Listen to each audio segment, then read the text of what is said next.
Welcome, everybody, to Millennials Are Killing Capitalism Live. It is good to be with you today on this Tuesday at this time. I'm looking forward to this discussion.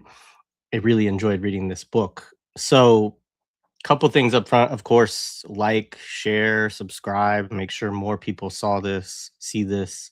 We are streaming on the Millennials platform. We're also streaming on Everything Else with Jay because this conversation kind of spans both. Like, it could go to Everything Else with Jay, but also Gemma is, a multi-time guest and a good friend. And also, as we'll talk about, she doesn't use like counterinsurgency frameworks within her book, but there's ways that this conversation, I think, dovetails with some of the stuff that we've done in terms of those conversations as well.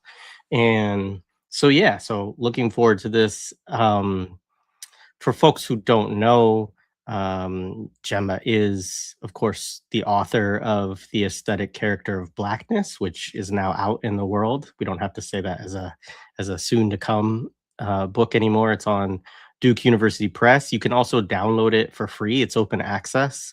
Some people had some issues downloading it. It seems like it works on some browsers and not on others, so try them. But the link is in the show description for that.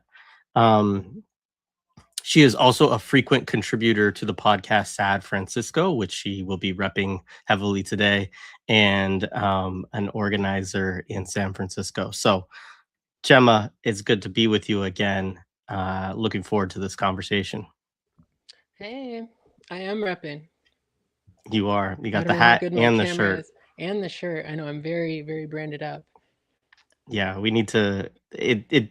All I know is that we need to at some point finally get millennials merch because we've been doing this for Yeah. 8 years and we still don't have anything. So I'm it's surprised that just doesn't exist. Yeah. it's just too intimidating every time I think about it. I'm like, I don't know where to even start with this. All right. So before we get going though, you wanted to plug a mutual aid effort today, which you've done, I think, every time that you've been on, which is wonderful. So do you want to say a little bit about this group, and I can share their Chuffed page, which the link for this is in the show description as well. Yeah, this is Dahun Mutual Aid Collective. Dahnun, you can see it, Mutual Aid Collective. It's run by Ghazawis and both in occupied Gaza, and then it's also run by folks outside, of course, because it's hard to get money inside. And they have been doing really incredible work since the beginning of the genocide. And, it goes right to people. It's, I'm not someone who thinks like, oh, we have to be so worried about getting scammed or these kinds of things. But, for people that do have that skepticism, whatever, this is all their work. It's really incredible, important, immediate mutual aid work that sustains folks in Gaza. And it's something we can do, especially this for those that celebrate holiday season where, it feels increasingly empty to buy things, which maybe it always did. And it's a really great way to support folks in Gaza and organizers elsewhere that are involved in it that are doing some incredible work. And yeah, that's please donate and share. You can always repost or retweet or re up on your social media. We appreciate it. Awesome.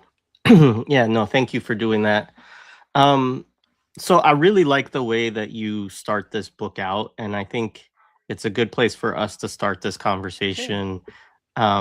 So you start with Oakland post George Floyd, right? So summer of 2020. Um, and like you lay this out in the preface, which is called Black Art Against Black People. And this section actually reminded me quite a bit of some of Two Black's reflections. I think he writes some of it in the book Laundering Black Rage, along with Rasul Moat. They co-authored that. But Two Black specifically was, he's a poet, right? And so he's been in the art scene in Indianapolis. And I remember him noticing and talking about how much, there were kind of like these city gigs that were coming up Yeah. and a lot of money, not a lot of money, but money being channeled to Black artists, right, around him, and seeing the way that even sometimes producing like artwork that, has a revolutionary aesthetic to it and all of this, which that's a maybe a contradiction in terms, but we'll talk about that.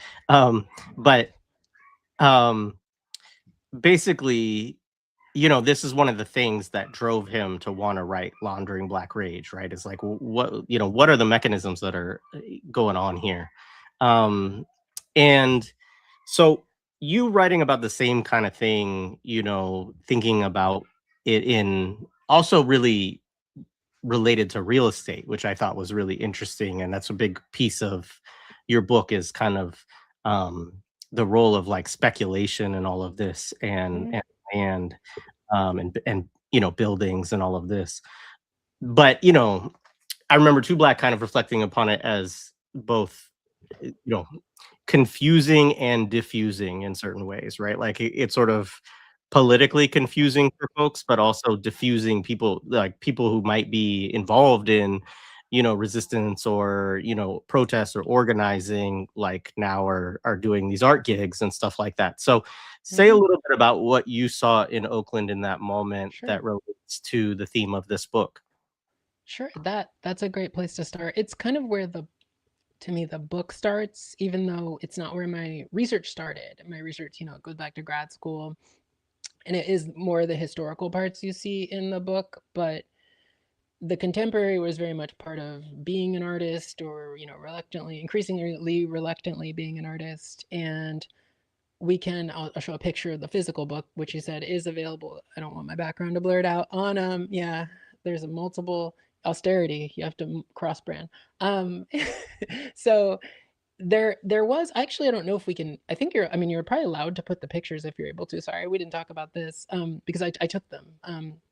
They Yeah, were I can taken I during can the pull those photography. up. Yeah. Yeah, that might help folks, just because this is the most visual part of the book, I think, for the most part. And what I noticed is immediately following, so Oakland in particular, very similar to a lot of other cities across the United States, was subject to these really, frankly, like kind of autonomous moments of revolt. On, I want to say, like maybe it was May 28th. I forget what I say in the book, 29th. And this was obviously following the state murder of George Floyd, and it not long after, you see this, some of these photos are taken in, I want to say September, but I noticed it actually in June, so probably a few days after, maybe a week after this night where, very famous, there's a lot, probably footage online, I've never really checked, but like people broke into car dealerships and took cars, and it was very much a big, depending, moment of revolt. And I think, obviously a lot of these got mischaracterized, or not mischaracterized, but characterized as riots, whatever we want to think about the, we don't have like riot respectability politics, I guess. But I think there was an obvious political exhaustion that I also talk about, and the product of kind of what was specifically happening in downtown Oakland, which we can go into. But in June, after this night, which I think, if you're in a city, I'm sure this was true of Philly, that had kind of one of these nights of revolt, or perhaps extended periods of revolt, as is the case with Oakland, it lasted more than a few days.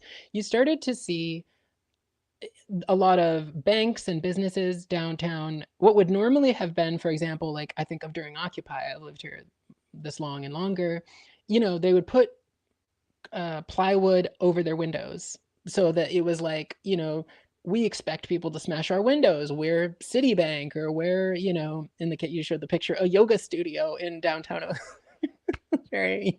Or we're Starbucks, or some major corporate chain, kind of going back to the WTO, maybe as a sort of relatively immediate moment, being, in the last 30 years. And so they would cover them with plywood. But what I noticed this time, and it's the first time I've noticed it, it's possible it happened during Occupy, but I don't remember that being the case, is that a lot of these businesses, from multinational banks to presumably local, smaller gentrification businesses like a yoga studio, to what I was particularly focused on, the voluminous empty real estate that occupies downtown Oakland. They were putting plywood, but it was covered with art, I mean, for lack of a better word, and we could call it black art, and we can talk about what, maybe we'll talk about this too. I know you all did like forgeries of memory and meaning, and like Cedric Robbins, like kind of like talking about what constitutes black film or what constitutes black art. And I could also talk about it in the context of the way the book is defining black art to an extent that it gives it a positive definition. But you saw all these kinds of images, a lot of which adopted the sort of radical, or at least, fairly radical in the case of this defund one, and aesthetics of like graffiti, of Black cultural imagery, particularly local stuff. We could talk exhaustively about I would actually call it kind of artification, but we could also say representation of the Black Panthers in the Bay and how that's kind of used too, right? So you see like a Black Panther holding a BLM flag as if to be like, this connects the history of the Black Panthers in, 60s, 70s to this moment right now, right? That's kind of, I mean, someone got into an argument with me about one of the editors if that was a jaguar, and I was like, well, actually Panthers can as well. Anyway, I mean, it would seem kind of random. Yeah, sorry. Go ahead. No, that's true. I remember that. Panthers have spots. They're just, they're hard to see. Yes, exactly. That was like one of those pointing your head memes, like wake, so there, that felt like a very, in what I think you use the word, you're talking about Too Black, talking about it being confusing or diffusing. It's like, you saw this if you were just a passerby, and that's how I kind of tried to approach it, because when I first saw it, I was like, oh, this is weird. And then, I was like, okay, so what's happening an attempt at kind of, and you saw people try this in 2020. I mean, maybe kind of famously in Portland, for example, of all places. I unfortunately grew up in Portland. We share the Pacific Northwest heritage. And, kind of occupying. Like, is this going to be people occupying? And we could problematize that word, but occupying an area, is it people trying to come up with a kind of protest zone, or leaving aside the merits of that or not? That's what I kind of thought was happening, but there were no people. It was just the murals. It was like after a while there were projects that began, and usually they were in different parts of the Bay. I don't want to say these things weren't happening, as I referred to in the beginning of the first page of the book, but there was essentially this depopulated part of downtown that had all these murals, kind of, I would say, like an excessive amount relative to the people you saw. It was like there were more murals and images of Black people than there were of actual Black people. And that struck me as a very immediate way to understand this kind of moment, and both a reaction to this moment, but also kind of what had always been happening and what provoked this, to also kind of think of it in those complex terms, perhaps dialectical or negatively dialectical, depending on how we want to look at it. Like, is that in a way, the plywood was obviously meant to block people from breaking the glass, but then the question was kind of like, why do they need the images? And the images were kind of, these are not targeting people's, for lack of a better word, kind of material capacities, like whether that be a kind of project of folks going out at night and smashing the glass of banks or whatever, which a lot of, say, anarchist folks do, and others, autonomous folks. But it was like, this is obviously meant to target your, for lack of a better word, kind of imaginative space, right? Like, this is meant to be like, oh, this space has been, it was an acknowledgement that the space has been transformed, but it was acknowledgement that the space has been transformed only to reimpose the reason it needed to be transformed in the first place. And it did so through the kind of, I wouldn't even just call it, and this is something the book also pushes against a lot, just the appearance or simulacrum of Black art. It was doing it in a very targeted, I think, kind of deeper way that is, and I talk about this a little bit, and I think it sounds like in the other book, Too Black gets at this, of like materially funded way of getting at Black art. So to the extent that, like a lot of the US, but particularly let's say the Bay Area, has an extensive investment in funding Black art, not to suggest that that's any kind of radical gesture, is debatable, right? There's not a lot of money available for Black artists. So the fact that a great amount of city money, and also through corporations, and it's something I talk a little bit about, but don't exclusively want to talk about, as like institutional funding, which I think could also go to the counterinsurgents angle of it, right? And we'll probably talk about that. Maybe we'll talk about that again when we talk about the last chapter. But I thought ultimately there were Black artists and artists who make Black art, and again, how can one distinguish, especially with this representative kind of project? Who decided this was a good idea? And whether that means it was a good idea, like I'm getting money, I'm, getting a little bit of money, kind of like you just referred to, or they thought, hell yeah, this is in the spirit of this moment of 2020. And it says a lot that there is both this kind of structural problem of, I don't quite frame it this way, but I'll speak in this way just for a moment, using Black art, because I don't think this opposes the essence of what Black art is, but using Black art in a way to neutralize, and you could use the words confuse, delude, water down the kind of projects, and I would say ultimately life of Black people, right? So it is a very overt moment of where Black art is being used to quite literally hold Black people back. Like, before you throw that whatever chair, I was throwing a chair, but like if you throw that rock or that brick, to use the kind of Stonewall chronotrope, think of, wait, you can't throw a brick through a Black Panther. That's our history. That's our lineage. You can't throw. I think the interesting one is you also saw the defund police, which is like very much in a style of graffiti down the street. I don't think this ended up in the book. There was also this luxury condo that had very bespoke graffiti. I don't know if we'll get more of it. Yeah, like, I mean, the We Can't Breathe, that might have been done by a person that night. It's hard to tell, or someone who came by. And it's also that also kind of adds to that confusion argument that I think I kind of embrace in the book, and that I'm like, well, we don't actually need to tease out the entirety of the confusion, because this could have been done that after that night, because obviously the plywood wasn't up the night it happened. I don't think so. But the effect is very similar, that it can be turned into this kind of depopulating project. And that's a good example of graffiti. Yeah. So it was like, what does it mean? And even if that's someone who's a local graffiti artist, it's kind of like, what does it mean that they're like, oh, and there's an acknowledgement in that gesture that this is as far as we can go. We can have a surface to make our representations on.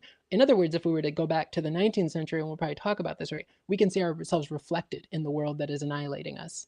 And I think that's what I would define as something like Black art, right? Like, as we can see ourselves reflected. And that goes back a long time to the, I think someone like Adorno would say the reflective conception of an artwork that goes back to the 19th century in Europe. I don't think it's not something Black people don't have, because we have a kind of different, for lack of a better word, sort of cultural origin than non-Black people in the West. It's like we very much see this right there in the kind of material project of luxury real estate development, which preceded the George Floyd night, unquestionably led up to it, right? You have a city that, Oakland and San Francisco, and the Bay in general, that is like antagonizing and attacking Black folks and displacing them, which we should call a form of attack and violence, for the expense of vacant real estate property, which is for the production of real estate values, right? Like, to speculate the land. I don't know if we could talk more about speculation, but maybe kind of briefly before I go on and on and on,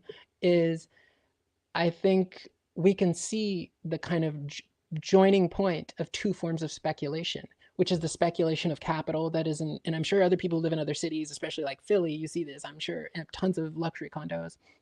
You can see the speculative value or the speculative production of vacant real estate and the speculative imagination of so-called Black art right against that surface, right? One is about protecting that space of value that loses a value to a great extent, especially if it happens more often. People break all the glass.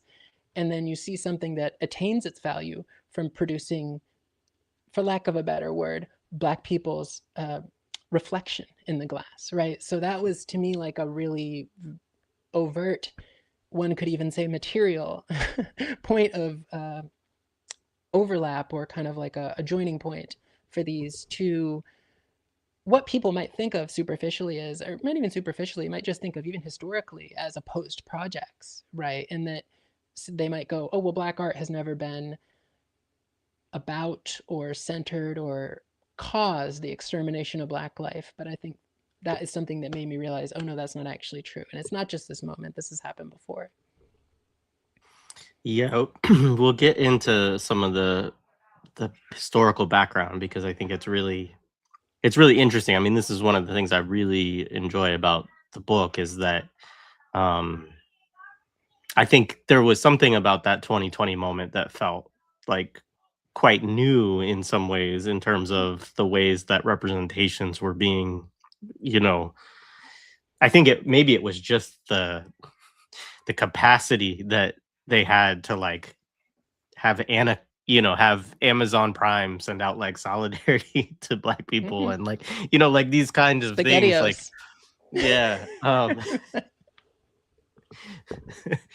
Um but you know, I think there can be a way like we want to go back and that is something that like Tu Black and Russell Mulat do in their book as well is to like kind of like okay like let's go back and think about this. But they're not doing it so much from art and aesthetic, right? In the same way that you are.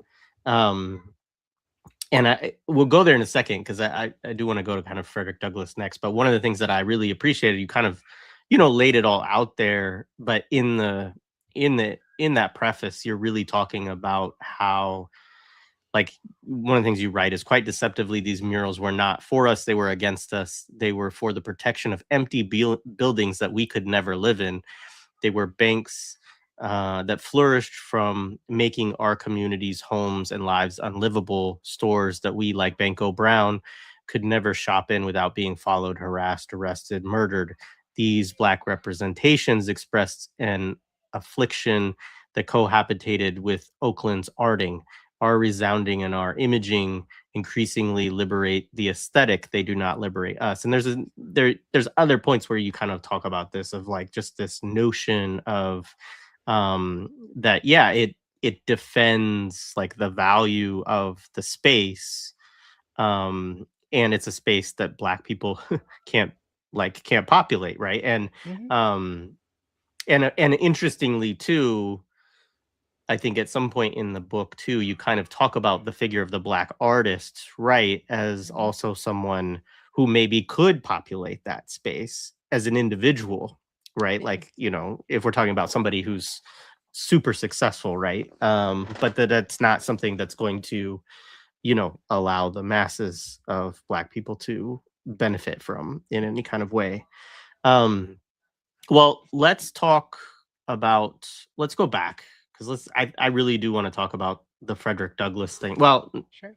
before we get that, I do have one other question. So Mm. I'm interested in when this project started for you. Like, was it inspired? Like, I know you wrote that preface, but was it Mhm. inspired by that moment, or was it something you were already working on, and it just kind of took another level of analysis as you kind of experienced that moment in Oakland?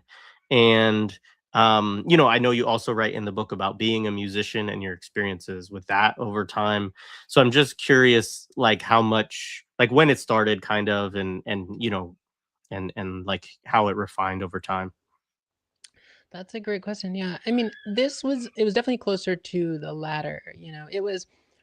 I had some of the research done about some of this, like the chapter on George W. Johnson. I had some analysis of, which we could also talk about how that relates to Frederick Douglass, maybe too. I had, I think, yeah, I definitely had written a version of the Ma Rainey chapter, which I think you have some questions about later too. And there were probably some version of these before 2020, but the sort of framing, and they all got completely rewritten, I'll say that. But some of the framing really comes from a contemporary, or at the time, contemporary moment of 2020 and kind of after. I mean, in some ways we're still in that moment. Maybe that's also something to discuss is like, are we still in that moment, or how are we still in that moment?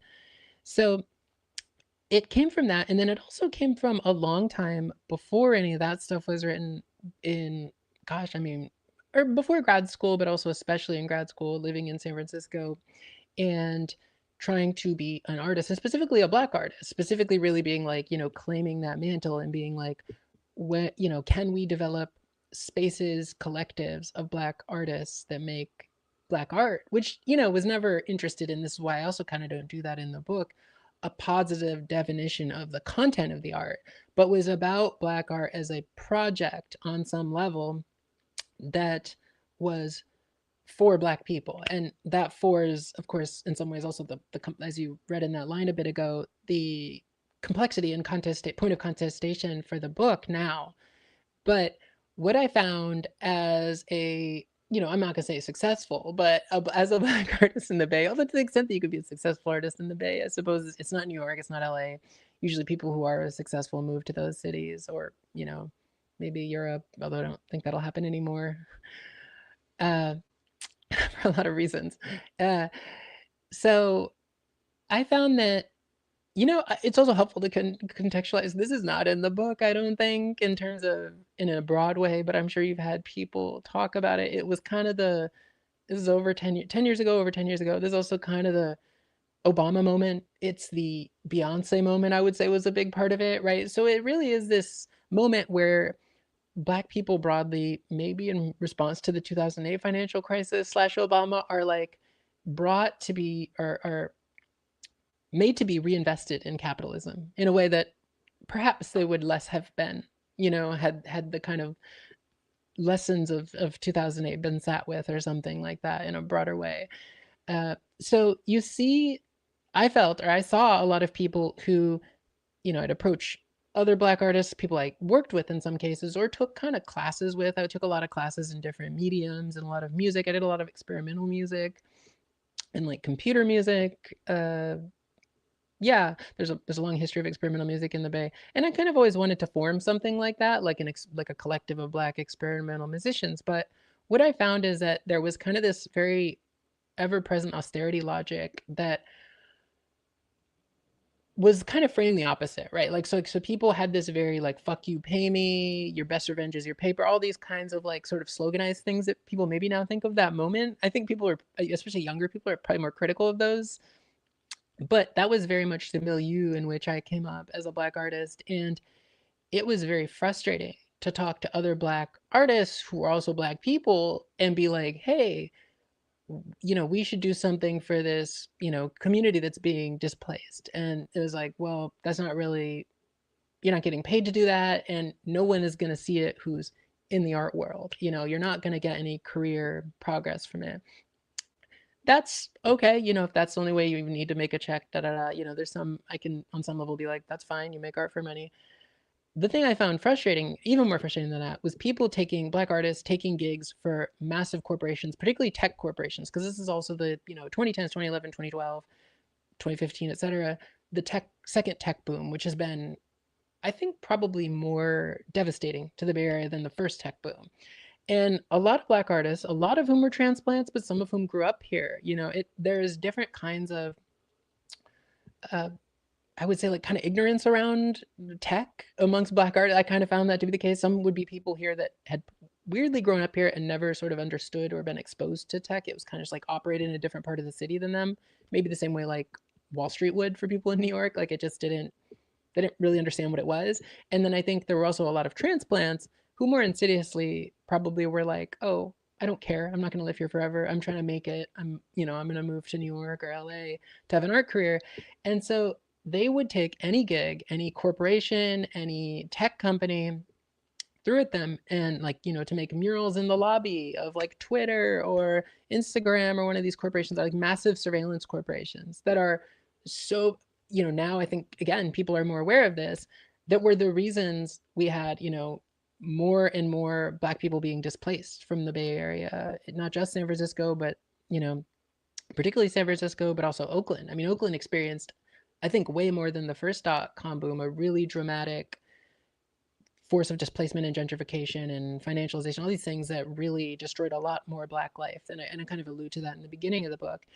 And so it was also funny. I've always lived in San Francisco. I've never lived in Oakland, but I would have to come at other Black artists who lived in Oakland for doing this. And I was like, you can hate, because a lot of their complaints would be like, there's no Black people in San Francisco. And I was like, well, what do you think that is? I mean, not that there are none. I mean, I would push against that, but I get it. There's a lot less. And that happened in the 90s under Willie Brown and under the first dot-com boom. So like, I would say that to them, like, you doing a mural for Uber or whatever, one of those companies, you're helping turn Oakland, which you view as this kind of Black cultural mecca that made you move here and gentrify it from whatever, college, Wesleyan, or I don't know where, whatever. you're taking part in the very kind of thing you're criticizing. But I think because there was this kind of, to pick on the murals earlier, this kind of memorialized version of Blackness in Oakland, particularly in the Black Panthers, but also that kind of, and maybe we'll talk about it in the end when we talk about the last chapter, kind of the Afrocentric moment, which I think of as totally counterinsurgent, if you want to use the word counterinsurgency, and cultural nationalist moment, which I think is also a big point of criticism. We could talk about that when we talk about Baraka. Because there was that kind of long enduring history, people didn't really think other Black people. It was almost like they didn't think there were still Black people. It kind of felt like there is Black art, there are not Black people. In other words, I'm accountable to a kind of Black art, perpetuating it as a Black artist, but I'm not really accountable to the Black people who live here. And I was like, no, this is what's happening to the Black people. They're getting priced out of apartments so landlords can put people from Twitter in there who pay 3 times the rent or whatever.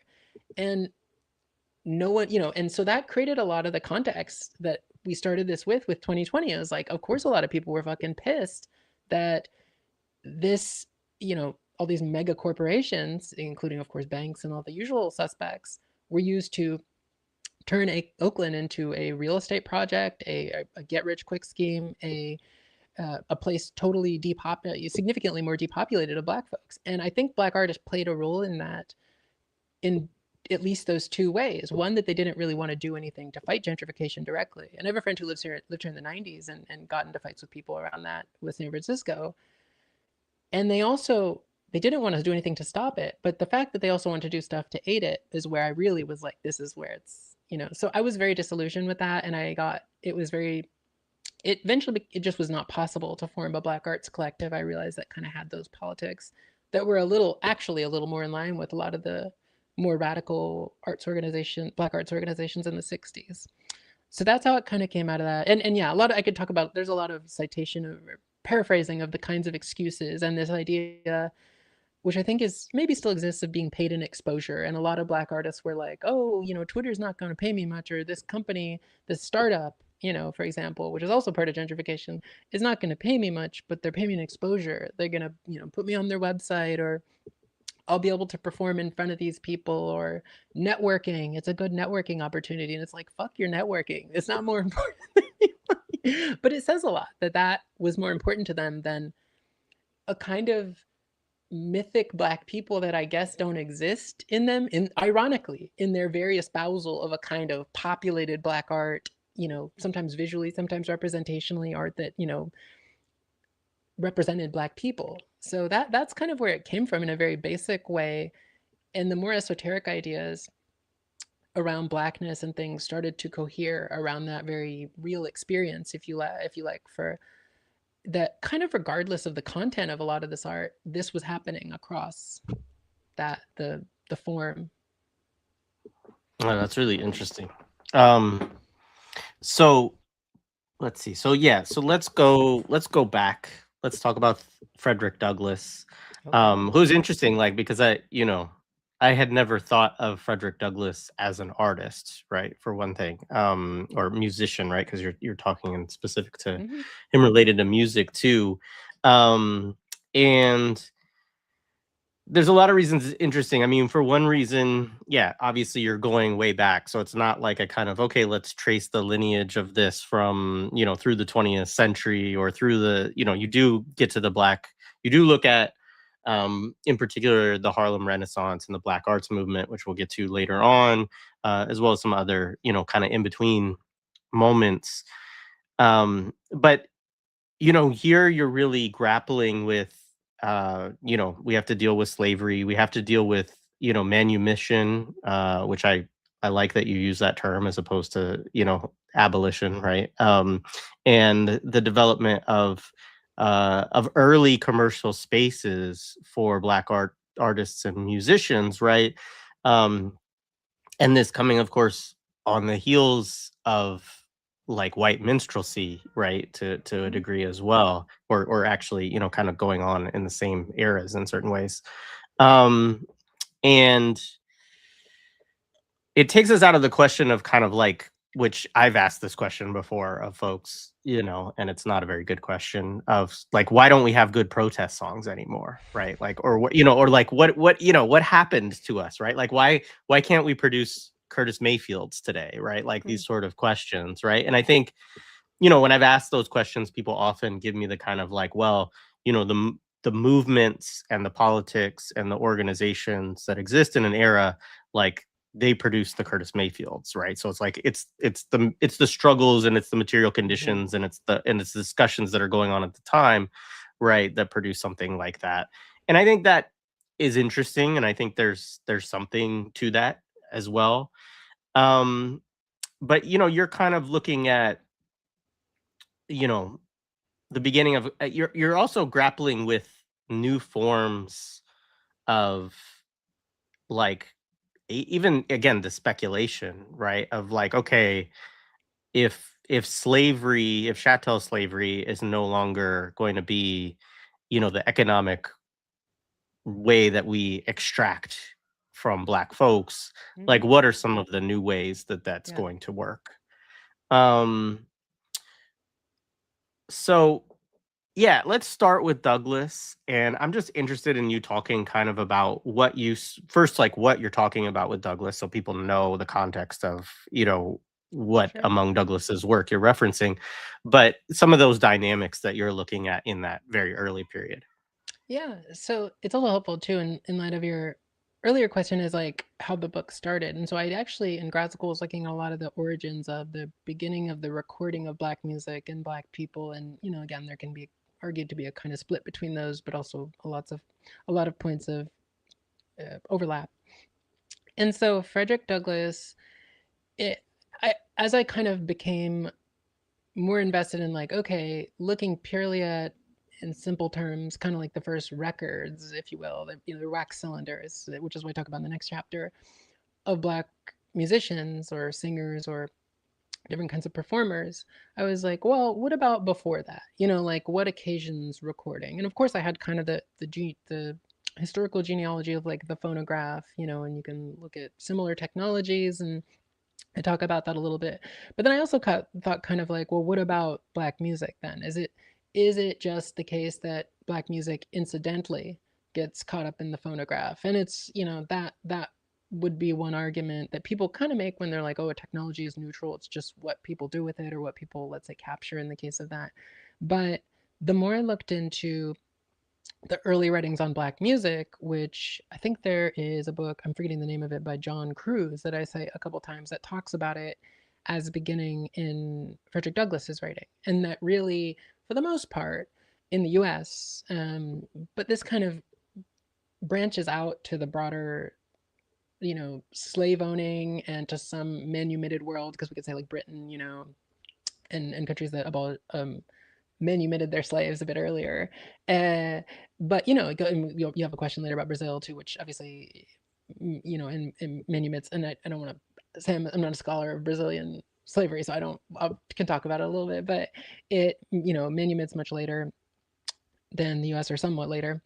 So Frederick Douglass was for me interesting because he's such a seminal figure in how black music becomes a cultural object, how it becomes black music, honestly. Because, before that, to a greater degree, particularly from the perspective of white people, and you could even in a lot of cases say the black bourgeoisie, which did exist, right? Even go back to the 18th century, black the primary musical representation of black folks you saw, or the kind of two predominant ones, one was the broadly dehumanizing structure of the minstrel stage, right, which again was white artists in blackface, which was something people knew. A lot of the posters, and I think I put one in here, there's a bunch in books like Eric Lott's Love and Theft has this poster, there's a bunch of other where it shows the white artists and then it shows their black personas, right? So you get this it, as a person in the 19th century going to one of these shows, let's say the early 19th century, you get this depiction that it's not necessarily, for some it may be, but it's not necessarily that these are real black people. Quite to the opposite, it's kind of like this is what we can do to black people. It's kind of an extension of the logic of mastery, to use that, I suppose, like the term from Saidiya Hartman, that it's a way of liberating mastery. I talk about it, right? Like, so the minstrel stage is a way, again, we often, I think, as you highlighted why I use the word manumission, we mischaracterize this moment leading up to the 1860s as emancipation or abolition. And I think what actually happens is the forms of domination that are sealed inside the theoretically unique property form of the enslaved are actually liberated, right? And for example, you've had a lot about prisons on the show, so that's an obvious example, right? Where more and more people are subject to these forced labor regimes that were, to a degree, unique. I mean, they exist in other places, but unique to this chattel slavery institution. And so that, I think that the kind of liberation of mastery, again, imaginatively so, of the minstrel stage, where white people who are, more because you could kind of say like sort of middle class. There are some there are a lot of working class white people for sure, especially as it goes on, who can attend the minstrel stage, but who could themselves never own slaves, right? Never afford to own slaves, can partake in this kind of, and someone like Saidiya Hartman talks about this in Scenes of Subjection, I think, can take part in this kind of not just effective, but kind of, as I talk about it aesthetically, imaginative reproduction of mastery. And so the question from the minstrel stage is kind of also like, well, if there is this imaginative reproduction going on, what is it producing? What is it, what is mastery if it's just in your head, or something like that? Not that to speak, complicate the imagination as just in our heads, but and so that is what is a very predominant form of music. And, is it Black music? Technically, no. A lot of the, instrumentation and things are taken from, Irish folk musics and other sort of European folk musics. It does use things like the banjo and instruments that have their origins in Africa and with African, enslaved African folks in the New World. But it's very clearly the other side of it you have is the burgeoning abolitionist perspective, which is, to the extent that it's looking at sound, is looking at the sounds of the enslaved, right? And it's mostly looking at them as, right, so the minstrel stage the argument was, oh, Black people are happy being under our governance. And I mean, the word governance is very important there, which again goes to the, already kind of flagging the question, what does this imaginative product produce? It produces a form of governance, whether that's the governance of the self, which I think someone like Saidiya Hartman talks about.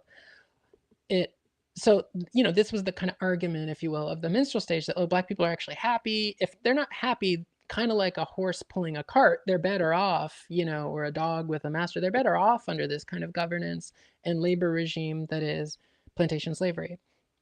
A lot of the abolitionists, of course, which is, an increasingly bigger group, but starts out as a smaller group, are hearing the sounds of the enslaved, it's a similar reservoir to what minstrelsy claims to be emerging from, right? It's, it's white people being like, I heard them do this. I heard Black people did this. I saw a Black person perform, and this is what they performed like, this is what they looked like or sounded like to me.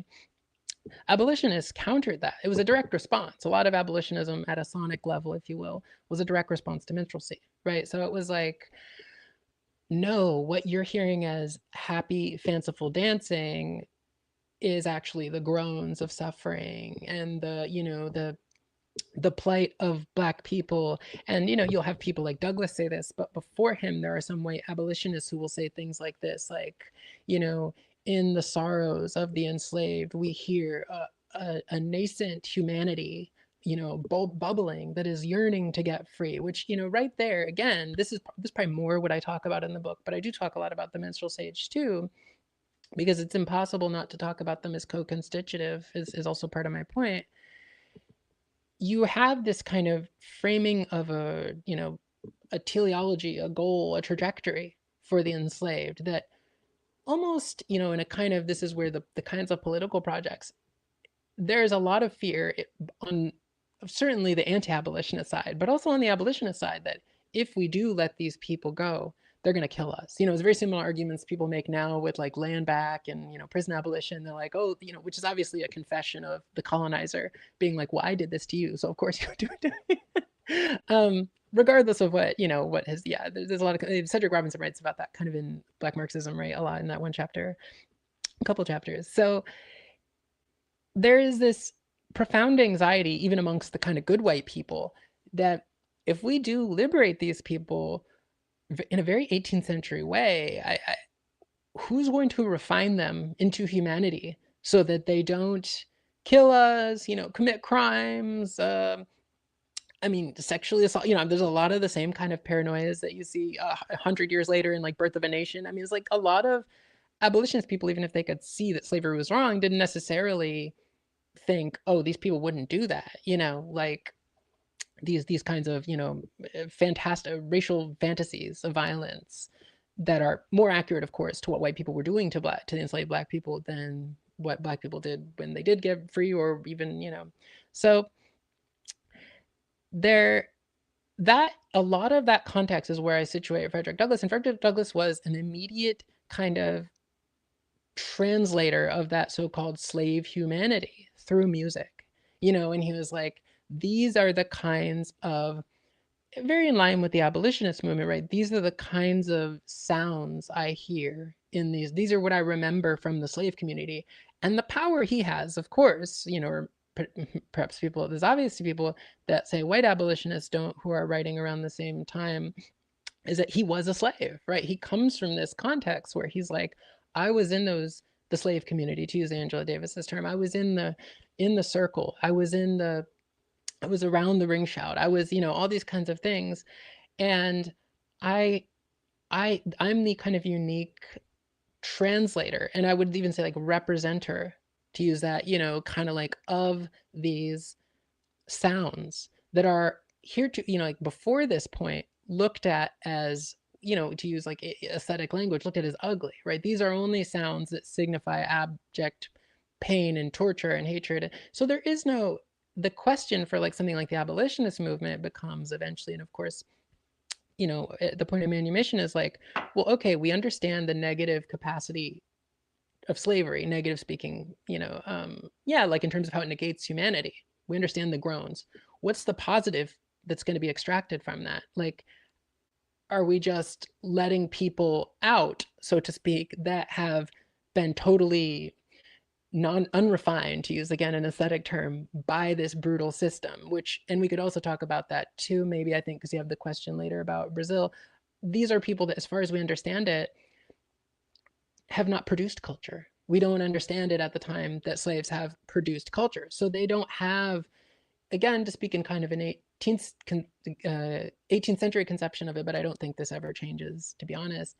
They have not produced the kinds of refining, self-regulating practices that culture serves as. And the reason I would say that is because this is the way Europeans look at music for themselves, and looking at the Enlightenment. It's like art does this. It involves this sort of self-regulation, as well as this sort of prowess for the production of a self that can govern themselves. So there's an immediate aspect to the abolitionist movement where, at the very least, it has a productive capacity that it instills in the enslaved for when they get free.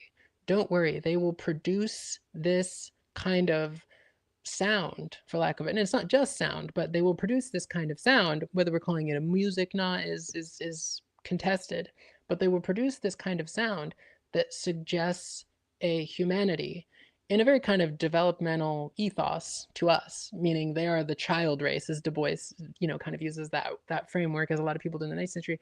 They will eventually get to where we are, but this is what they're producing, right? So to the question about speculation, this is a kind of speculative power that white folks, and again, you can look at Douglass as a black person who eventually becomes part of the bourgeoisie, or the owning class. I mean, he owns quite a bit of property, especially his family, which we could even do.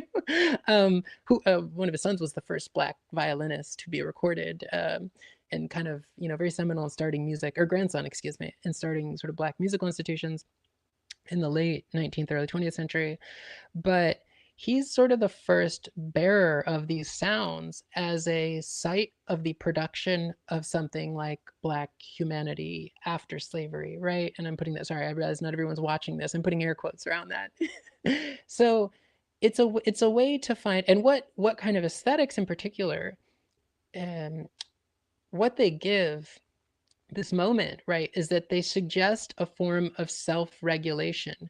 And not just self-regulation. So self-regulation will be produced. These people will produce a kind of self-regulation that we'll eventually see in forms of music, but they'll also produce something for us. right? There's also something, which is the obvious thing that's going on the whole time with any of these people listening to music, whether they're abolitionists or anti-abolitionists, right? Is this kind of need for a cultural product, which I think this is the era, especially by the time we get to the late 19th century, the era of cultural products that will have a kind of, again, sort of speculative value that we don't have in this moment of uncertainty. Like, and again, as you think of the way that capitalism's prowess exists in the ability to produce a speculative future, right? Like, it's all about the future. So that's very much like what you see going on with the mid 19th century and Frederick Douglass is like, no, don't worry, these people will,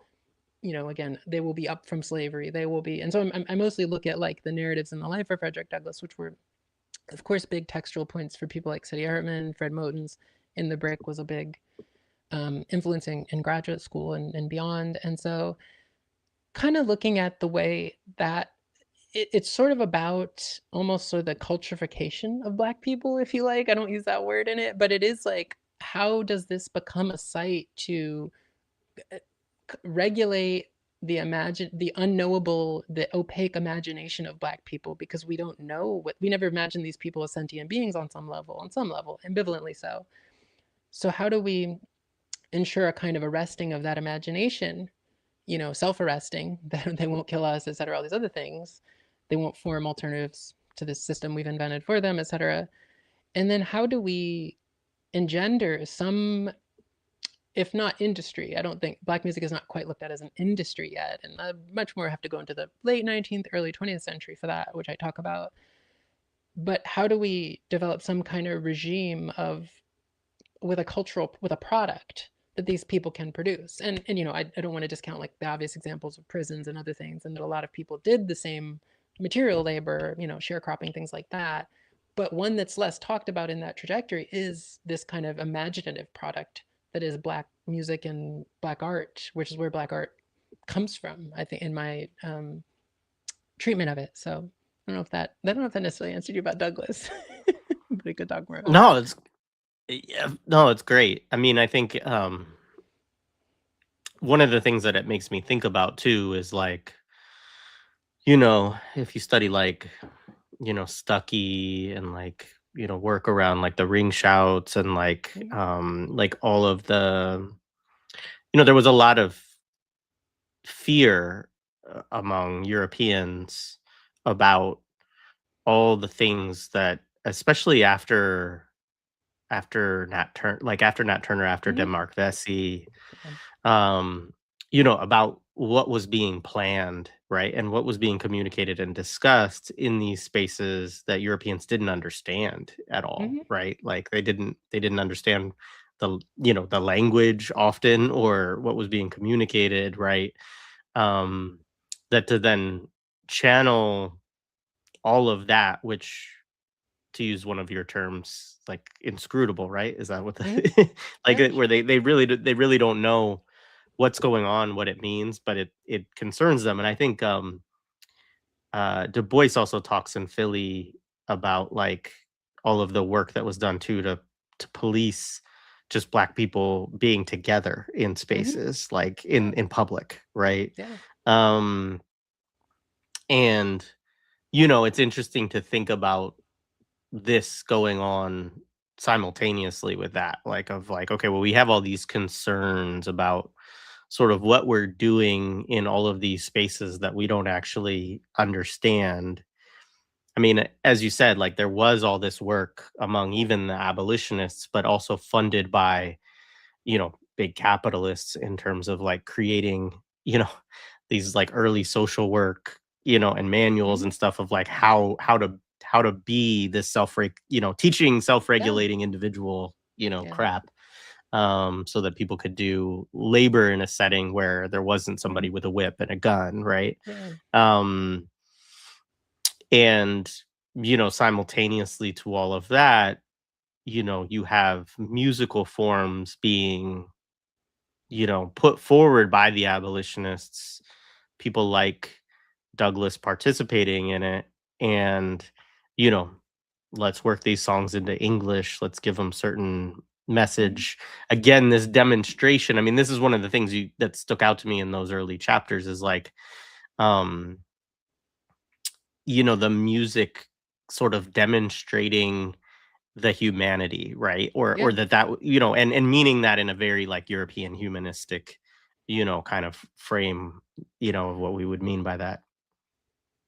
Go ahead. Yeah, no, I was gonna say there's this very interesting moment if you look in across kind of pulling musical figures out of narrative in the life of Frederick Douglass, where he talks about, right, the sound of the whip. And he talks about, for example, the scream famously in Moon and Hartman talk about this a lot, right? The screams of Aunt Hester. And he talks about that. And he'll also talk about kind of what he perceives as Black musical. He also talks about Black moment, and this is actually, I think, in another writing, talks about the moments of more officialized Black music. He mostly feels like they're kind of he doesn't use this word, but like a kind of false consciousness that slaves are given leisure time exclusively, that the leisure time of slaves is exclusively controlled by the master. And there's an argument around that, of course, that broadly connects it to capitalism because it's like Adorno talks about this with labor time, is that you have leisure time because you have labor time, and to the extent that one occasions the other is the only reason it exists. But he has this sort of idea that more or less all Black sound under slavery is just a product of the whip, to put it simply. And he kind of talks about that as the sound of the whip. And later, when well, not later, but narratively later, when he lands on, when he's enters, he crosses the Mason-Dixon, whatever, and he's in, I think, Maryland.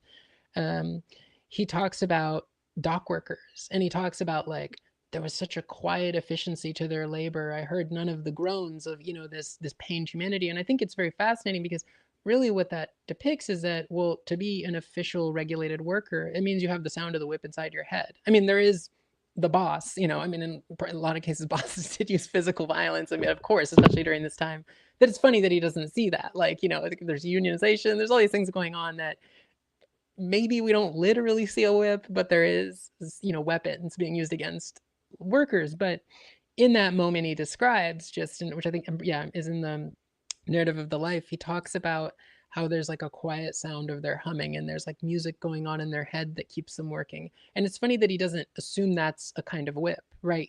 So it is very much to your point about the self-regulation. He's like, the goal of his kind of Black historical laboring subject, right, is someone who, he's got the cop in their head, choose the whole Black anarchism, so it is like someone who's like, they have internalized the whip. You don't need, there's something, again, very 18th, 19th century aesthetic. There's something very ungainly, they'll use the word when they describe melodies, who gets ungainly about the whip. We don't want to see the violence that makes labor productive during slavery. And almost that's the most upsetting part, which again, you could think of the trajectory of capitalism, right? Where people, and I talk about this in the trajectory of the book, right, that the whip is beautified. That's what gets liberated from slavery. And not just against Black people, but against everyone, right? Is that we have these regimes of labor that are meant to look nicer, if even by virtue of them being disguised totally from us, like in factories and places we don't see,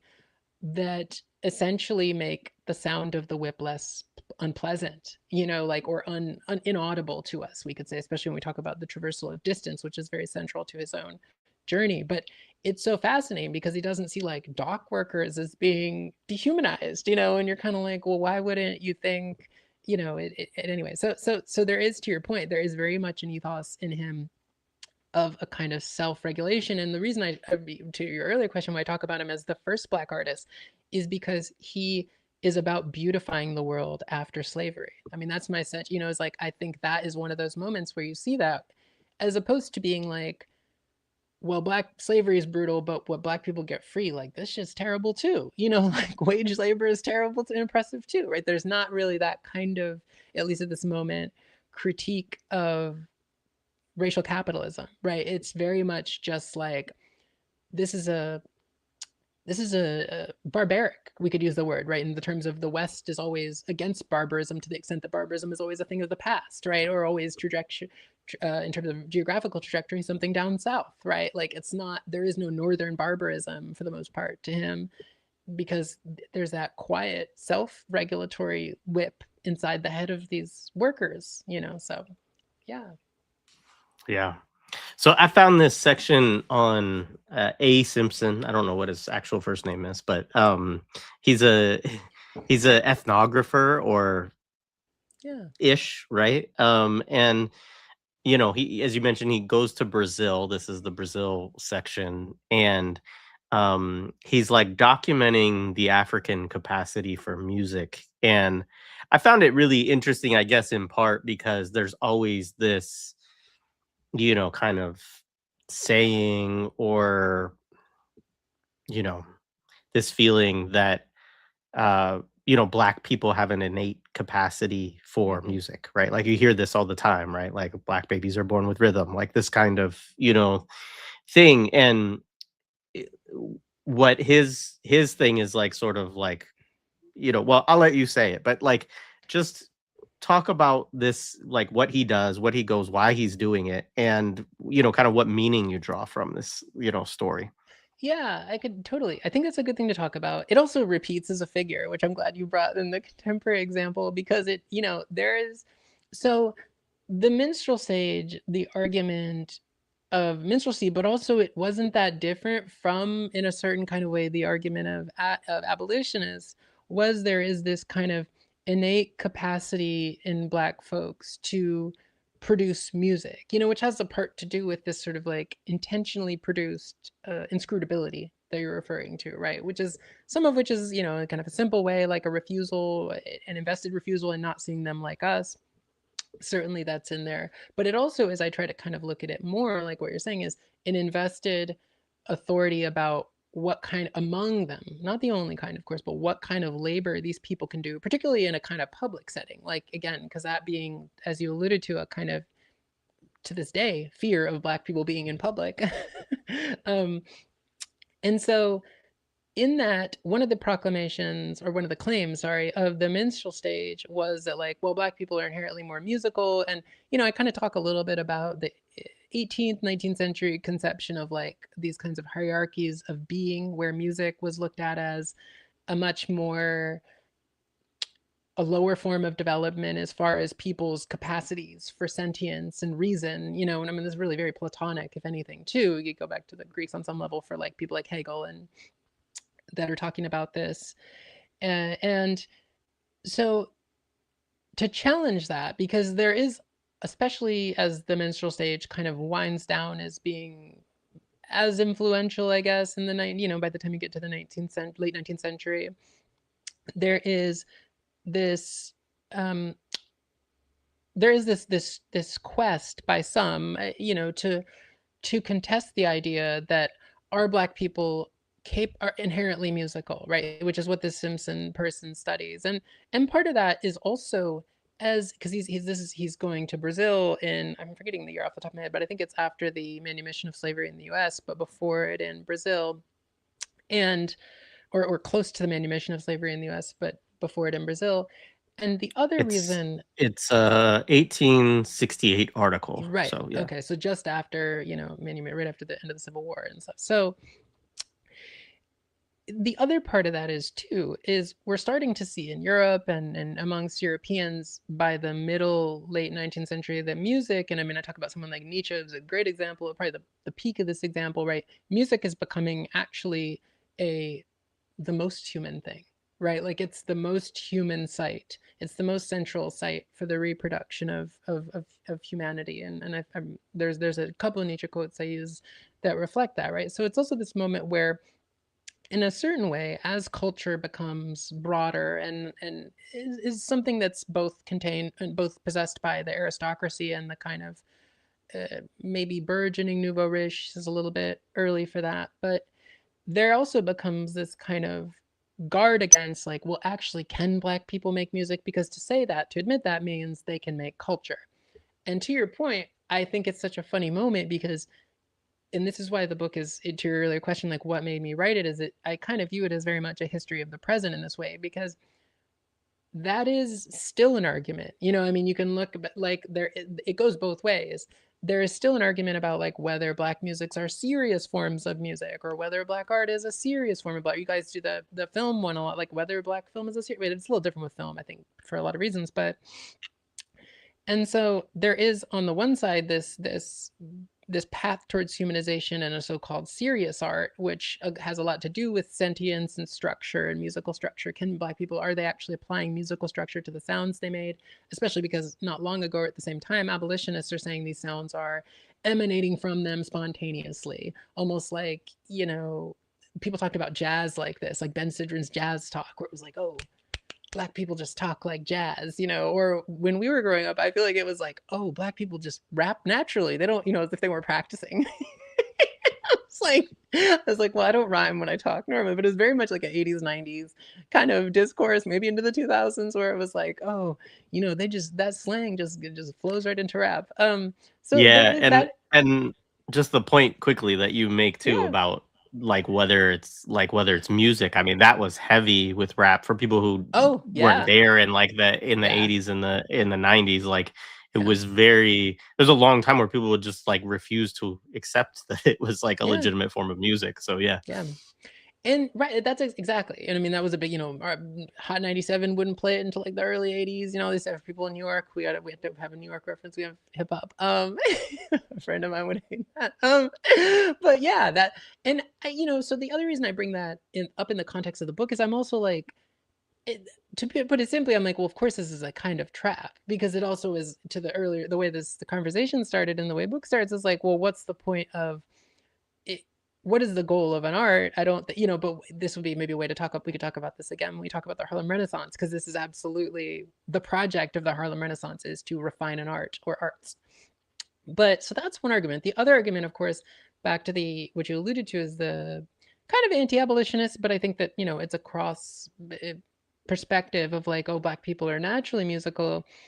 You know, it's very similar to the way we see this repeated as a figure of their kind of almost like, this is the, you know, you have to, this is also the era, not that it's ever ended, but the era of kind of eugenics and other things, and this idea that people naturally produce things that kind of reify their station in life, right? Like naturally producing criminality, naturally producing. So this is also what these kind of debates hinge around, is like, can these people actually produce music? And it goes right back to Frederick Douglass, where it is also, can these people attain a kind of humanity if they can produce music? Is that what it means to acknowledge that? Um, and there's this person, A. Simpson, who goes to Brazil, and is, I mean, I could read the little section because I have it pulled up, but he says, it has been a common idea for many years, accepted without examination or proof. This is very rational language of application, that the Negro was essentially musical in nature. So again, that kind of terminology. We now venture boldly to assert that the claim is unfounded in fact, and that while the Negro possesses capacity for acquiring certain degrees of musical knowledge, which he gets from his organ of imitativeness, which is, there could be a whole thing written about. I do write about that in the George W. Johnson chapter. He has in his native state, to which only we must look in examining the question, no idea whatever of music, so far as melody or harmony is an essential ingredient of such a quality. So there is, this is, you know, the other reason I put it is that this is an early form of ethnomusicology, right? Like depending on what people characterize as the origins of ethnomusicology, a lot of particularly American ethnomusicology is built up through the study of Black people and Indigenous people, very similar to American anthropology, right? So there is these, I kind of think of this as, there are sort of recurrent moments, you know, if one wanted to think of it dialectically, but I think it's part of a long process. Because what I was going to say earlier is that, like, you think of us Black people, and I think people think of us as extremely cultureful, right? But that was not a, like, we exude culture at all times. I mean, I think that is entirely the way this sort of spectacularized contemporary notion of Black people, that probably doesn't start to exist until the 50s or so, maybe the 40s and 50s, academically, with, you know, Herskowitz's work, where he, you know, there's, of course, that also that argument, which I actually should mention this too, whether Black people retained any culture, right, from the slave trade, from the Middle Passage, from the plantation, right? Because it was like, this was such a violent endeavor. They may have again, it's this very developmental ethos, developed in terms of development, and it's all its kind of common Enlightenment and economistic thinking, right? Like, oh, well, they might have humanity. We're acknowledging that in 1868, or starting to, but do they have the highest forms of humanity, which are increasingly these notions in a 19th century conception? But again, I think people still think this way, of culture, right? To be able to produce culture is this kind of pinnacle of human being, to use it and framing it that way as a practice. And so you start to see these kinds of debates now that we've, to think of it linearly to the extent that it is, that like, okay, they have humanity, but do they have the ability to produce culture? And again, I think it's an interesting one because that is always written in these kinds of intra-institutional complaints by Black artists, which are like about they don't see my art as real art. It's very much like, to put it super simply, is like a white validation thing. It's like, then don't make art there. I don't like when it's always a very easy answer. I know you have a two-man a lot too, so talk about that kind of thing where you're like, how much of your life is oriented, and like energies and imaginative space is oriented towards proving this kind of rationalized capacity to make this thing for these people who are destroying people like you, but maybe they're like not destroying, you're the one that made it out, again, Frederick Douglass, so you're not quite being destroyed in the same way the rest of us. You're kind of,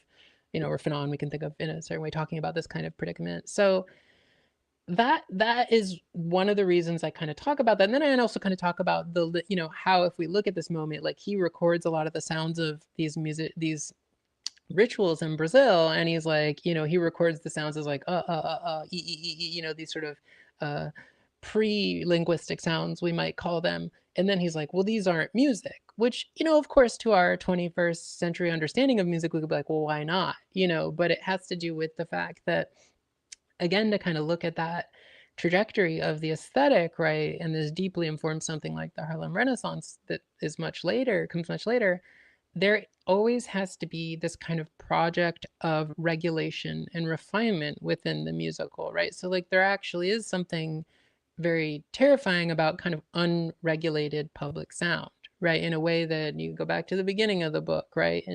And so it also is one of these moments in it, it's when you start to see a thing that I think goes on even to when we were growing up, but also exists, throughout the 20th century, of this kind of, again, and it's also found in Douglass, is this kind of, Daphne Brooks, I think, uses the term looking glass, right? Where it's like about putting it's like about kind of turning Black people into, or finding a version of a kind of looking glass for them. Like, how do we actively construct a kind of interiority of Black people? Because there's kind of interiority that needs to be, seized upon by the, kind of like a certain form of racial capitalist production in order to do a kind of work to turn that interiority into a productive space, right? Which is, down, not rioting, among other things, not coming and killing us. And so that's very much where this debate around music becomes staked out in this. Yeah. Yeah, which I think is such a, I mean, I don't know. I hope people are very conscious of all the ways, especially if you watch our channel, and of all the effort that goes into trying to shape our interiorities, right? Mhm. But you can understand that, I think, thinking about slave society, right? Who that has just manumitted. And somebody asked a question of like, why use that term and not abolition? I mean, it's not something that I'm super invested in actually that deeply one way or another. I mean, manumission is actually the process for an individual person basically to move Mhm. from slavery to emancipated, um an abolition would be like the bigger process. Partly why I like manumission is I think it's more, maybe it's actually not a fair thing, but I think, nowadays, and probably even in that moment too, for a lot of people, like, abolition can call to mind like a huge transition. And I mean, sure, it was a Mhm. big transition, but um, you know, I think that there's all the ways that like your work, Saidiya Hartman's work, etc., like show that actually what happened was like not, you know, it, it was on a big scale, but the outcome of it is rather underwhelming if you're thinking Mhm. about freedom or liberation, right? Like, I guess that's what I would say. Yeah. And so to some extent, manumission sounds like more of the bureaucratic, kind of reconfiguring of things, Yeah. to me than something like abolition does. But yeah, I don't know if you have any thoughts on that. Yeah, for sure. And I think that was very well said. I agree with all that. And I think also like, and the term I use a lot in the book is the term slave society, which is from, I don't know if I'm pronouncing the right name right, but Gira Binder, I think is a legal scholar from the essay written some time ago. And they talk about this idea that they also use the framework of manumission and are kind of like, well, an obvious point that I think anyone listening to this is going to agree with is like, well, they didn't abolish the racist society that made slavery, that enslaved people. you know all the same families were wealthy, all the you can draw a line back to those families owning, whether moving to the colonies or moving back to Africa, so to speak. I mean, if anyone went back to Africa, it was during the 1880s, and particularly the breaking up of Africa by the European powers. And so, there is that immediate point. And the other way I talk about it a lot too, to that effect, is that in a lot of ways the slave society was not abolished, it was liberated. It was liberated through that moment of emancipation. That's all that was liberated. People may have been manumitted in that your legal status changed individually on certain levels. Of course, there's also the very vital history to get into that I allude to, especially when we talk about the blues a little bit, of like convict leasing and prisons. And Du Bois talks about this in Black Reconstruction, like, of things that were slavery by another name or worse. Like, I mean, in some cases you could argue worse, especially because they didn't have the kinds of, they were invisibilized in a way to a lot of greater extent, and they kind of involved, I mean, I would say also worse in that they also had a broader surveillance net around them. Things like the black codes that were instituted in the U.S. During Reconstruction and after that, are basically our policing today. So like, the manumission is a way to talk about which of course you alluded to, the sort of reformative gesture, or the reform gesture that was that moment, which was not a gesture. It was not, it's the phenomenon like, decolonization cannot be decided over the negotiating table or whatever, the kind of, and that's like, it feels sort of obvious when you think about the US that way, as opposed to thinking about it as exceptional from colonial context. But like, yeah, what was, Lincoln was assigned something and everything was better, or not that I know that's not in the question, but I think it's really important we press against that, because there's still a lot of people that have either a common or even very deep understanding that that might be what happened. And so in the book, I talk a lot about structures of oppression during slavery as being liberated, and not the enslaved, right? And that what is liberated, again, in the tradition of liberalism, which we live in a liberal fascist society, to the extent there's a difference between those two things, is the liberation of these kinds of mechanisms of regulation and governance. And so that's also, to our earlier conversations, that's something I look a lot at, rather than being like, and again, you could look at the way people like Sylvia Wynter or a lot of the sort of critiques of humanism through Blackness have gone, is also pointing to the way that humanity and humanism in a ways were like another kind of capture that was awaiting, if not kind of working through Black folks when they got manumitted. And again, I think if you think of one of the reasons I talk about Douglass, but also one of the reasons I talk about this first Black recording artist, George W. Johnson, is that there's a lot of that kind of gets heaped onto him around criminalization, self-regulation. And so that kind of becomes, obviously someone like Sadie Hartman's written about this a lot, that becomes kind of the new mode of management of Black life, that's not limited to the relatively limited to the exclusive governance of the plantation, but in a way, it's actually a bigger responsibility of the world to police Black people than, because they don't got a master. Like, it's not like a dog running away where it's like, whose dog is it? It's not that kind of society as much anymore. It's much more like, again, the liberation of mastery that goes back to the minstrel stage is like, oh, we all get to take part in some version of this. It's the same way personal property is invented during this time. I talk a lot about property, which there was a lot more in it, but they made me take it out. It went a lot different. I teach classes on property and things like that too. So there's a lot about the relationship to property that, again, gets reformed. It doesn't get abolished. We don't experience after slavery the collectivization of the means of production, anything like that. And to the extent that Black people try to make those kinds of things, they're usually destroyed.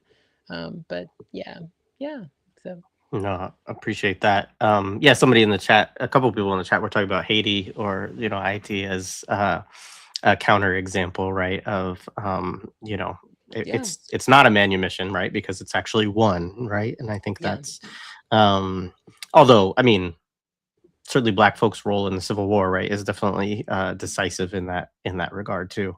Um, so let's talk about the Harlem Renaissance. And I know I'm skipping over. I have to pick my spots because there's like a sure, lot in this book that we could go into.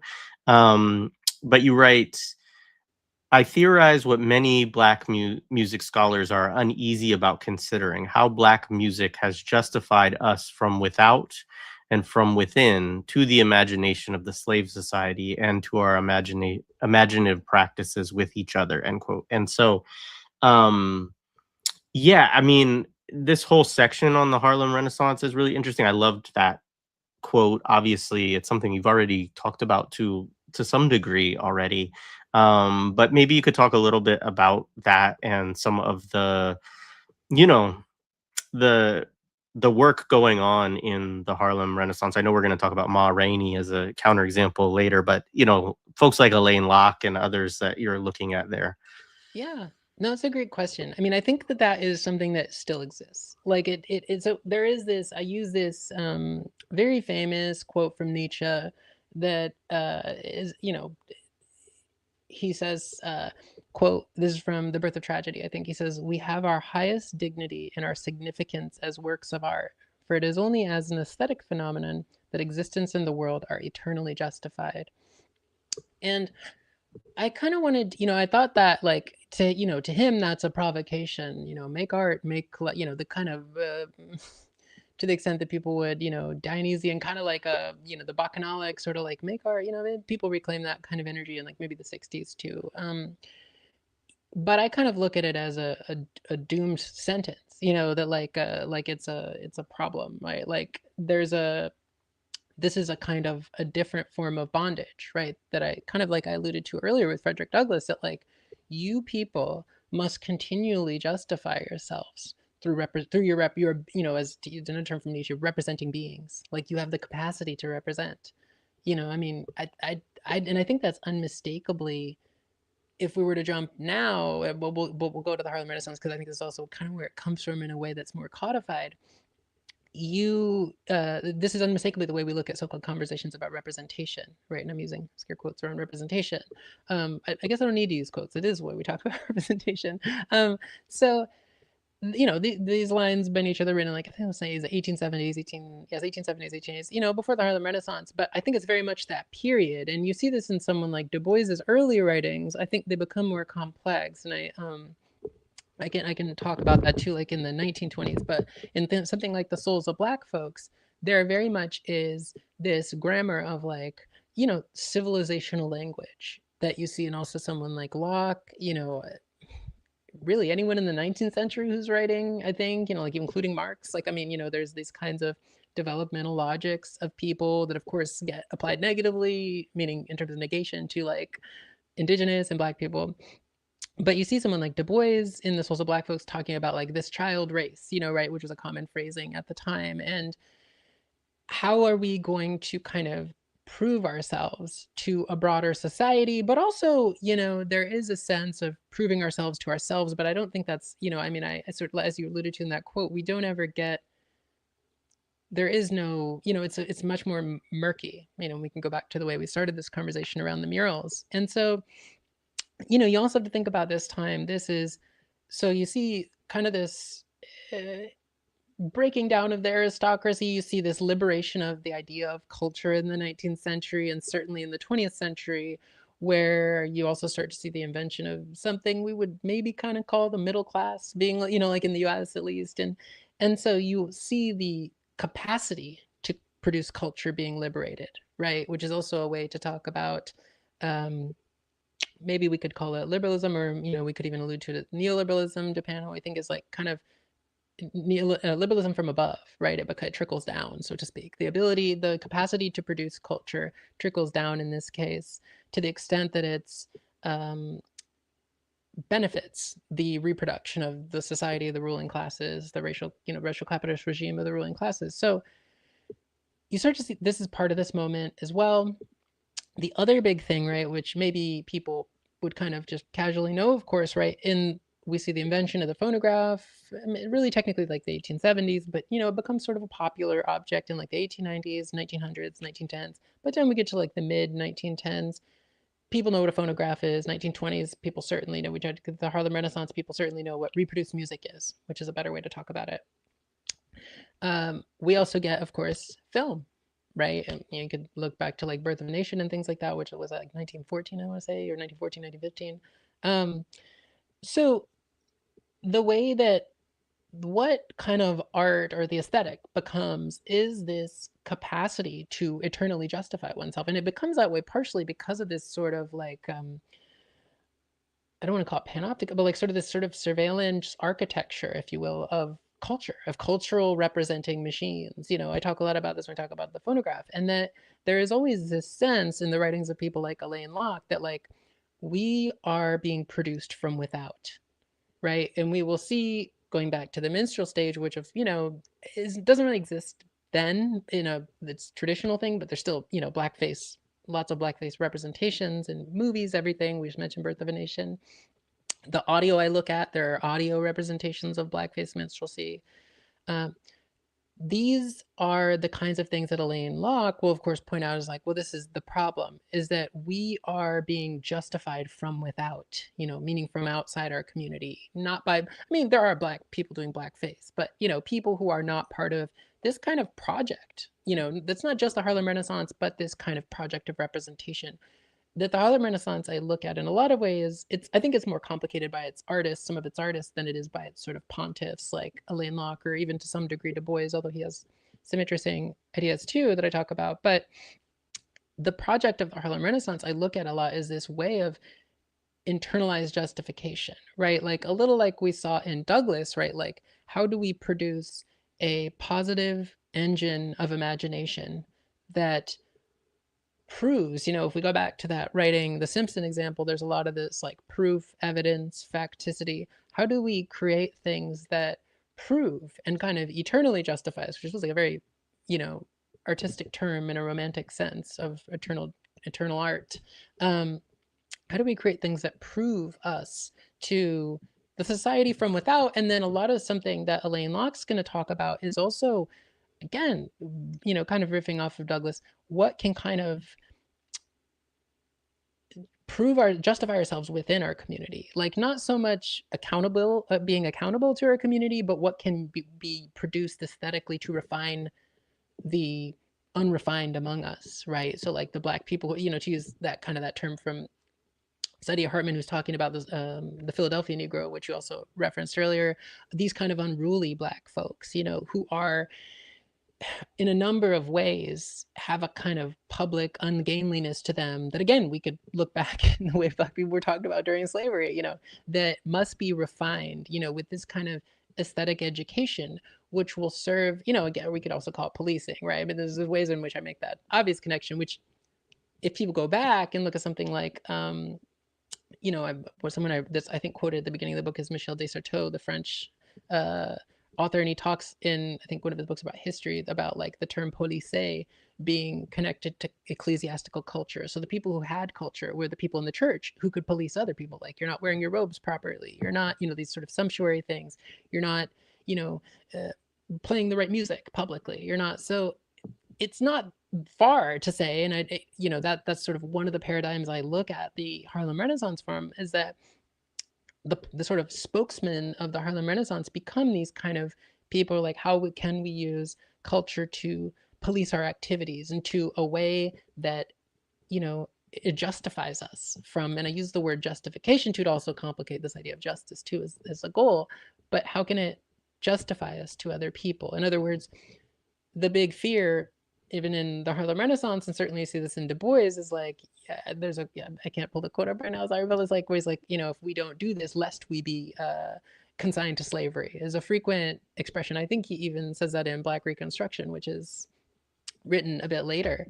And so, so like, there is a constant sense that if which I think is a very, it should say a lot, but I think this actually does still very much determine Black folks' ways of being in the world in a way that, like, the idea that being subject to a wide scale structural oppression, this goes back to the manumission question, is something that can be obviated or confronted with our sort of internal policing. And that, you know, if we didn't do that, we might be justified in the kinds of things we would, of course, just understandably view as a punishment, which is, you know, enslavement or other sort of similar forms of subjugation. So that becomes very big for someone like Locke. And the interesting thing I talk about with him is that he talks a lot about that justification as having a value, because he's very much like a value thinker. He's very kind of influenced by, like, not so much what we maybe would folks would read on the channel, like, you know, continental sort of thinking, but also by like a lot of the British philosophers and people like that that he reads, and like William James and people like that, who's really big in the U.S. at that point or around that point. And so there's very much this notion that that internalized capacity to justify ourselves is itself a value. And I think that this is where, if I were to speak, and this is not super radical, because I think most people in that study Black art in the US would kind of locate the Harlem Renaissance as the first big moment of Black art, even if it's not literally the first Black artist. They would kind of traditionally study that moment, and then they would probably go to the Black arts movement. Maybe they would talk about the 30s, which is interesting too. But yeah, so that's kind of the way I frame the Harlem Renaissance, is like thinking about, again, in terms of its sort of bourgeois discourse, but also the I mean, you know, this gets built into a lot of institutions, that some of which still exist in places like New York, of like refinement, education. And I think even when they allow a kind of symbolically unruly form of Black being in them, which is maybe something we talk about when we talk about the 60s or post 60s, even, they're still doing that kind of activity of showing us, back to the earlier way we started this conversation, like, these are the safe ones who are, you know, these, don't worry, they're not going to break the glass outside your condo. These are the ones that kind of, you can actually put this in your condo. You know, you can actually hang this painting, which is probably, you know, this would be the period where it would be the earliest sort of period people buy Black American art. I mean, I know this differs for like African art, or someone mentioned AD, like, you know, Caribbean art and things like that. But that, you know, that's very much an essential value of, or an essential project of someone like Alain Locke, is kind of this, he has this very value laden conception of justification, you know, and he uses the word comportment and other sorts of words that, again, people might look at that period and be like, oh, that's too stodgy. We're making art in the post 60s, you know, happening, Schechner, whatever kind of you know, Black Power, what, all the things that are happening in the 60s, which is too much to go into all of it. But, you know, these are things that are, um, these destroyed these notions of comportment and self-justification, but I actually don't think so. I think they intensified them. And I think they, again, to use that framework, I think they actually liberated them into more of the engines of, you know, things like, yeah, we could call them surveillance, like online and, you know, or social media or whatever and things. So that's kind of the way I look at that racial class project that is the Harlem Renaissance, which we could also talk about that too. But Yeah, it's really interesting. I mean, we're not going to go there today because you don't get to this period in the book, but it makes me we definitely have to do a episode of Rap Album Dialectics together where we talk about an album and a period, because I also do think that what you're talking about becomes yeah, really interesting when you get to hip hop, right? And yeah, like, what does that mean, and how does that work in that period? So yeah. Anyway, so let's talk about Ma Rainey, right? As sure. the kind of, she's the counter example really that you use in this section. Yeah, talk about, you know, why you chose her and how you think she relates or, you know, opposes this project. Yeah, I mean, I think this is a great question too. So, like, you know, the other thing that a lot of, and you know, won't get into super the details of like Alain Locke's project, right, is about this kind of it's also goes to that sort of futurity that I alluded to, that's very endemic or essential to racial capitalism, is like about producing a futurity. So it's also kind of about Black art that produces Black art. You know, and I mean, this is also a way to think of like canonization and institutionalization of Black art, which has to be talked about at this time, which the, you know, again, the Harlem Renaissance is very influential in, if not in just founding organizations, but kind of putting together the ethos by which organizations are founded. If even in places that have been founded after the Harlem Renaissance, there is that kind of veneer of justification. And so Ma Rainey is really interesting to me. I mean, she is a Black, queer, maybe we say gender nonconforming, kind of artist. I look at a lot of this period that people like Angela Davis have talked about, and this scholar Kay Hammer talks a lot about, and people like Clyde Woods have talked about, like the blues period. And I think there is something quite interesting in this period, in the sense that there does not, particularly contrary to that, and I actually think this is why you get some of Alain Locke, there is not this fixation with how white people see us, or how we could say the Black bourgeoisie see us, if we see that as any different. There's much more kind of an internal form, almost kind of a material of relationality going on in a lot of these performances, which you can look back at this period, and it's not like this never exists after it, but it's one of these moments which I think we can also understand some, if not a lot, of the Harlem Renaissance as a response to, too, which is another way to think of the policing aspect of the law needing to be laid down against the transgression. Is you see a lot of, like queer trans performance that is kind of, very much not respectable, not like, I mean, a lot of it is, I don't know how much you've listened to, like, Ma Rainey, Bessie Smith, but even people like Lucille Bogan and those kind of people, and you're like, I'll play that for students, and they're like, how was this made in the 1920s or 1930s? It's like very profane, very, all these kinds of things. And I think there was a lot of that was much more of sort of an internal conversation, if you will, to use that common metaphor of a conversation, that wasn't necessarily about a product that would justify the internal worlds of Black folks to other people. I don't know that there's a lot of playful sort of masquerade and avoidance and kind of intentional opacity in these repertoires that I think, not I think, because there were a lot of people who did not like the blues, like Du Bois and like, Alain Locke hated that, like they really hated the blues, and they were like, and that's the other way to look at the Harlem Renaissance, is like, well, this was a direct response to like the way these people were carrying on, which was much closer, which I think is also interesting too, because it's not like there wasn't a lot of complex musical craft or like great voices or whatever,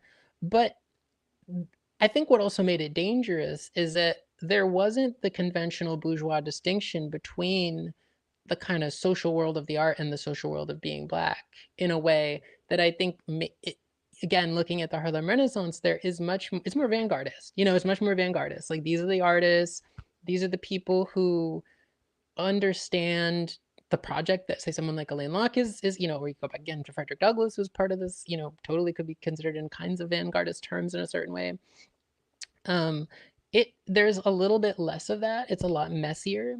And then the other thing that I think is really interesting about it, and one could study, it would be interesting to talk about Black music I've always been interested in a conversation about this at some point, but to think about the way a lot of Black music in the 20th century is this long sort of straightening project, and you get that even with the most beloved music, especially something like, I think of the 60s a lot. I grew up listening to a lot of like Sam Cooke and those kind of people, but it's, you look at like the period of Sam Cooke to like Whitney Houston was a great example, right? A queer artist that was forced to present as straight and be straight, whatever, how you want to look at that, even though she was queer, lesbian or queer, I don't know what she would have identified as, but there's this long kind of trajectory by the institutionalizations, and someone like Manning Marable will talk about how the church seized on the civil rights movement to reassert its relevance at a period when it was waning. And you can look at a period like the Harlem Renaissance, particularly in the South, or the first Great Migration, is also being deeply contested, because you see these other kinds of you see these other sort of practices of Black people seizing on their sort of like autonomy, their sexual autonomy. Someone like Angela Davis will talk about how this is a period where people, especially Black women or gender minorities, realize like, oh, we do not have to, our sex is not for like the procreation of Black property. It is not for, this is kind of a long, and especially in cities, less so, because of course in a lot of rural areas, people are still being pushed into a kind of sharecropping, sort of, we need to maintain the sort of structure of the heteronormative family, or whatever you want to call it, kind of normative family, to the extent that we can by virtue of reproducing, um, our productive capacity. Whereas people in cities, where you start to see, or even, I mean, really, it actually does happen in a lot of rural places with the blues, you start to see this turn away from that, and a kind of, bodily autonomy, and a kind of, I mean, to the extent that we want to look at it in terms of labor, a kind of movement away from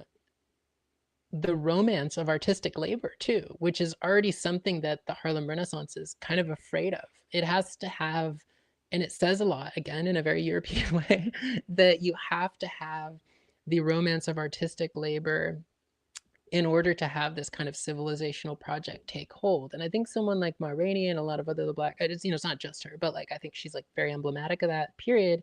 I think she kind of challenges that in a way that's very interesting. And yeah, and breaks up these sort of productive engines, and imagine, and part of that is around this sort of regulation of this imagination that is so central to, you know increasingly official notions of Black art. So Thank you. So we're gonna move into the Black Arts movement, which I just I enjoyed the whole book, but this was I don't mind saying it was my favorite chapter. There's just a lot in it that I really enjoyed. And so start with Larry Neal, who's a really important figure to the Black Arts movement, and the notion of Black beauty that he put forward. What's important to you about this? So I think this is the most interesting time to me too, and it was kind of like when earlier when I alluded to being a Black artist, it was very much like the period that I was referring to, where I was like, oh, I mean, the Bay Area is very much like a reservoir of nostalgia for the '60s. Not exclusively, but that definitely is something. It feels very intense in a way, at least when I moved here. And so, while Larry Neal was not living here and writing this, but I was like, oh, this is a place where the Black Power movement is so revered, and there are Black repertory theaters that are still around. I wouldn't necessarily know to say like whether they're how active they are, but there's like one in, I think, in Oakland, kind of close to Berkeley. And so there is this history of these products of the '60s and the Black arts movement. So, I mean, what's interesting about Larry Neal, and I actually say this is still something that informs me to the extent that I make art. I'm making a film, so I do. People often read this and they'll be like, "Oh, you just don't want us to make anything," and did it, and it's like, well, if that's what that feels like for you, then I don't said a lot what you was doing it for. I don't know. But so I think that, which also could be something to talk about, like what's the, what am I expecting with the book. But so for me, what was really radical about Larry Neal and the Black arts movement is this idea that we don't need these institutions that are art institutions, and that a Black aesthetic must be something that exists without these institutions, without them, against them even. And this is helpful because it does happen at a time in the 40s, 50s. A lot of Black art that's in, just to pick museums, is not done by a Black artist. But when you start to go into the 60s, 50s, 60s, a lot, what they're realizing, and I'm not going to remember the name of this book, but maybe I can find it. But there is a book, maybe it's called Mounting Frustration, I want to say, that sounds right, that actually talks about how museums in the '60s, and there's, like people like Darby English has that book, 1971. So it's kind of like the late '60s, early '70s, museums, among other institutions, right? I mean, in kind of lockstep with this ethos of integration, realize that the best way to sort of like fight the demands of, Black power, even a kind of vague racial justice, is actually not to exclude Black people, but to let them in, right? And I mean, you talk about a lot, you all talk about this a lot broadly when you do talk about things like counterinsurgency and things. And so someone like Larry Neal writing in the mid '60s is like, no, we don't need these institutions. These are not the things. And I think more radically than that is, I'm not saying it's the first time anyone's ever done it, but this is like, it's not just about where we show art. It's not just about the content of the art. It's about how the art, it's about how what we make, maybe better would put it, ethically relates to other Black people, you know, and that is, I think, a very profound move on his part, where there is this conception that I think is largely gone from I would almost say like especially Black art, where what you do ought to be accountable to other people, you know, especially other Black people. And that's kind of what I began this conversation with. And so there's a much more, you know, and obviously I think this is in his lineage more informed by kinds of, you know, Marxist thinking and left. And there was a really big period of 1930s Black Marxist art, and people like, you know, to a degree Richard, for sure Richard Wright, and to a degree, you know, like Ralph Ellison, other literary, particularly literary figures, but other painters came out of this. But I think that it's undeniably this kind of like, you know, we ought to have a relationship to the people kind of thing. And more than that, I think it's even just this idea that there ought to be a constant, or the way I take it and what I had hoped to kind of bring into my life when I was, you know, or when I first moved here and was making art, was like, there ought to be a constantly revised ethical import to what we're doing that takes precedence. And that we're not just, you know, as the book frequently talks about, kind of putting pictures of Black people on the walls of, you know, condos, whatever, to use that pair. So that's one really big, I think, challenge laid down by Larry Neal's writing. But I also think what is this chapter kind of deals with is the complexity of that, because I think it's worth bringing up. I don't think we talked about this necessarily. One of the other things that's really important in the book is that, well, I talk a lot about these kind of structures of repression. There always has to be some kind of agential aspect to them, even if the person is not Frederick Douglass. Like, this is why the book couldn't be all Frederick Douglass or Alain Locke, right? Is because then we get into this sense by which, like, which is not very relevant for, I think, you know, the current kind of neoliberal order, is like, oh well, people who have privilege or power or whatever, you know, I mean, to the extent that Douglass had these things, they are the ones who are these agentful people who can make kind of conscientious choices that internalize ethics or political decision making. Whereas something I heard a lot making art in the Bay was like, oh, you don't understand, you know, I don't got the privilege to turn down that gig. And again, sometimes people were not being paid for these, you know, gigs for Twitter or whatever, some corporation. So but there's kind of this, for one of the first times under the mantle of a kind of self-conscious Black art. But again, I think you can go back to Frederick Douglass and say, well, on some level, this is what is happening in the so-called slave community. This is what, you know, there is that Fred Moten quote that I really like, that being Black is being Black in groups or being Black with other people or something, you know. And it is like, well, yeah, you couldn't just act out and do whatever you wanted without there being consequences or accountability to the people you care about, or like are in community with, or are neighbors with and cohabitate with, to think of a very classical sense of the political. And so I think that's a really immediate and still under interrogated part of Larry Neal's aesthetic, as far as it relates to our contemporary reality. And but I also talk about like the complexity of the ways people try to thread that through the aesthetic. And particularly, I think something you asked a question about when you sent to me was like this idea of Black beauty. And I think for me, that is a really great problem space of like, can the beautiful hold these kind of ethical relations? Can it be a vehicle or a conduit for the kinds of ethical relations, to go back to what I was talking about earlier with like the condos, how we started this conversation. And you know, ultimately I look at a lot of, including this local Black arts movement poet who passed away not too long ago, Dingane Goncalves, who I think lived in San Francisco and Oakland. And he has this really interesting, hard to find book about Black beauty, or has an essay about Black beauty. And I was kind of interested because the way he talked about beauty, you know, sort of related to Larry Neal's like emphasis on a kind of collectivity.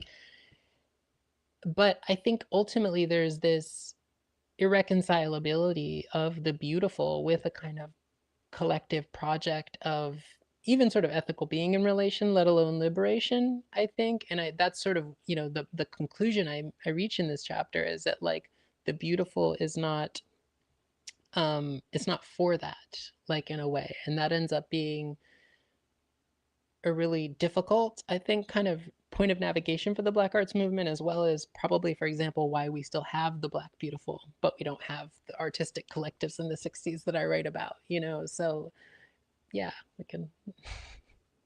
Yeah, I think we probably want to come back to that point to some degree, because I think it's an important one for sure. Um, so there's this quote. I'm going to read it out. Actually, Sure. this passage. This is some of your writing. A danger grew in the power, in the saving power of Baraka's synthesis. This is Amiri Baraka. For what was necessarily antagonistic about the Black queer blues to the enduring and predominating drives of secular and religious Black aesthetic comportment, the policing, not just from without, but also from within, was subsumed under a collective whole, sublated, beautified for this word, the herbarium of Black beauty. Herbarium. Well, it Yeah, depends on how you pronounce herb. yeah. British people. Right. Of Black Sorry. beauty. Paradoxically, this resolution by Baraka was nothing less than a capitulation to the quietude of the beautiful, quote, Black people. So this is from Baraka, I think. Black people Yeah. in the unified portrait of strength, beauty, and contemplation, end quote. The sublimation of Black living under beauty's ground facilitated a kind of collection and curation of Black people as Black art. Black beauty put a kind of frame around Black unity, a new structure of capture that facilitated a new site of value. The long history of the curation of Black art as the curation of Black people, to the extent that it relies on the aesthetic character of Blackness, complicated the ethical projects of the Black arts movement. It was almost Warholian in its total artification of Black life. We might ask what outside of the arting of Black life remains for the living. And so, actually, this is perfect because this is kind of what you were just talking about Yeah. to some degree. So, yeah, to help people understand more, Yeah. more context of what you're talking about there. Yeah, I mean, I think that's like a really succinct. So, like, first of all, full acknowledgement, a danger grew. That's Holderlin. And if you've read, I know that Fred says something about not saying Heidegger's first, if you call him Marty, or so there's also Heidegger. So I'm covering them. It's Heidegger. So there's, Heidegger quotes it a lot too. Not advocating for Heideggerism, I but forgot. it's, I forgot the last sentence. First of oh, all, so the yeah, last sure. sentence of the thing is there any future Yeah. outside of us all being made Black art? That's important. I didn't mean to leave that Yeah. off. Yeah. Yeah. No. It's and yeah, and I think that's kind of where the argument of it begins, because it is this argument, I think if one were to look at it as I kind of do in the book, I think dialectically, right? You would look at this moment where there is say, in response to the Harlem Renaissance as being a bit too vanguardist, and that's a common critique of it, but especially by a lot of Black arts movement scholars when they talk about that period. And sometimes they'll talk about how people like Langston Hughes already said that. Like, he said that during, and he was like, well, how's our art change? I think it's like paying the rent of regular Black people, or so he has some line like that. Langston Hughes, and I think in the 20s. And so there's a lot of Black artists at that time, including Baraka and Larry Neal and numerous others. And I talk about collectives who are weary of the vanguardism of Black art, and that it kind of is just sort of the settlement of this small Black bourgeoisie who kind of manage the cultural affairs of Black people, but are, again, very, and then someone like Alain Locke too, I don't think I mentioned this, he often would use the word class division and talk about it as, we have to have that in order to have like a Black civilization. We have to have class division. You can't be civilized and not have class division. um so you see that see that in the Harlem Renaissance. A lot of Black arts movement writers are responding to that, and a lot of the, and I think this relates to the artistic movements, and that's also where there's the kind of Warhol reference. Warholian is, I'm sure other people have used it, but I, like, kind of use it there as like, um is that what it kind of, I think, has the effect of doing is there ends up being this for lack of a better word, kind of reaching across the aisle to like, the masses of Black people, whatever, which is not, we could get into the problems of that conception, but and it does so for the purpose of kind of liberating the means to produce to produce the products of art. Like, and I think what you end up with, and what I kind of allude to in that paragraph, is that what you actually get is that, because you have a lot of the institutions of Black life increasingly destroyed post 60s, for a lot of reasons, and including some of the machinations, intentional or otherwise, of Black artists, is that you end up with the kind of, again, I think the critique that a lot of Black radicals, like Black Liberation Army, have of this kind of period of the kind of nascent but emerging cultural nationalism that kind of comes out of it. So you have, that term from Baraka, in a unified portrait of strength, beauty, and contemplation, feels very like a culturally nationalist idea. But I also think it's interesting that he uses the word portrait, right? And that he kind of, it's very much goes back to where what I also talk about in the coda of the book too, where there's condos now, which still exist if you go to downtown Oakland, that have a bunch of pictures of Black people on them, in a neighborhood where it would be, possibly expensive for most Black people to live, where Black people are not, encouraged to linger in public. And so you kind of have this effect, which you get with the sort of, neoliberal, I guess it's also a way to kind of criticize some of the nascent, intentional or otherwise, in the Black arts movement, kind of, whether people want to call it an ideological weakness, and that would be more like sort of the conventional, maybe leftist sort of political framing of it, but like to sort of participate in a kind of neoliberalism from below type of structure, where it's like, we now have the capacity to make more of Black life into Black art. And this is the way we avoid the kind of exclusionary logics of a sort of Harlem Renaissance, right? Is that, and I mean, a framing like Black is beautiful is a really good example out of that, where it comes with this kind of capacity and set of more acceptable projects to inaugurate people into the producers and certainly consumers of a kind of widely available Black beauty. But it doesn't, undo the means by which one feels a need to wield that beauty as some kind of defense, or as a friend would call it, armor against this world. And I think it's also a way to kind of look at like, okay, the Black arts movement was opposed to, some of the sort of neoliberal Black artistic institutional forms of art that I would allude to, if someone were to talk about, for example, Black art in the museum. I think it's unavoidable and kind of totally a product of that sort of neoliberal diversity logic, things like that we think of, that we don't necessarily do anything for Black people outside the museum, which is most Black. I didn't go to a museum until I was in college, so I didn't really art museum.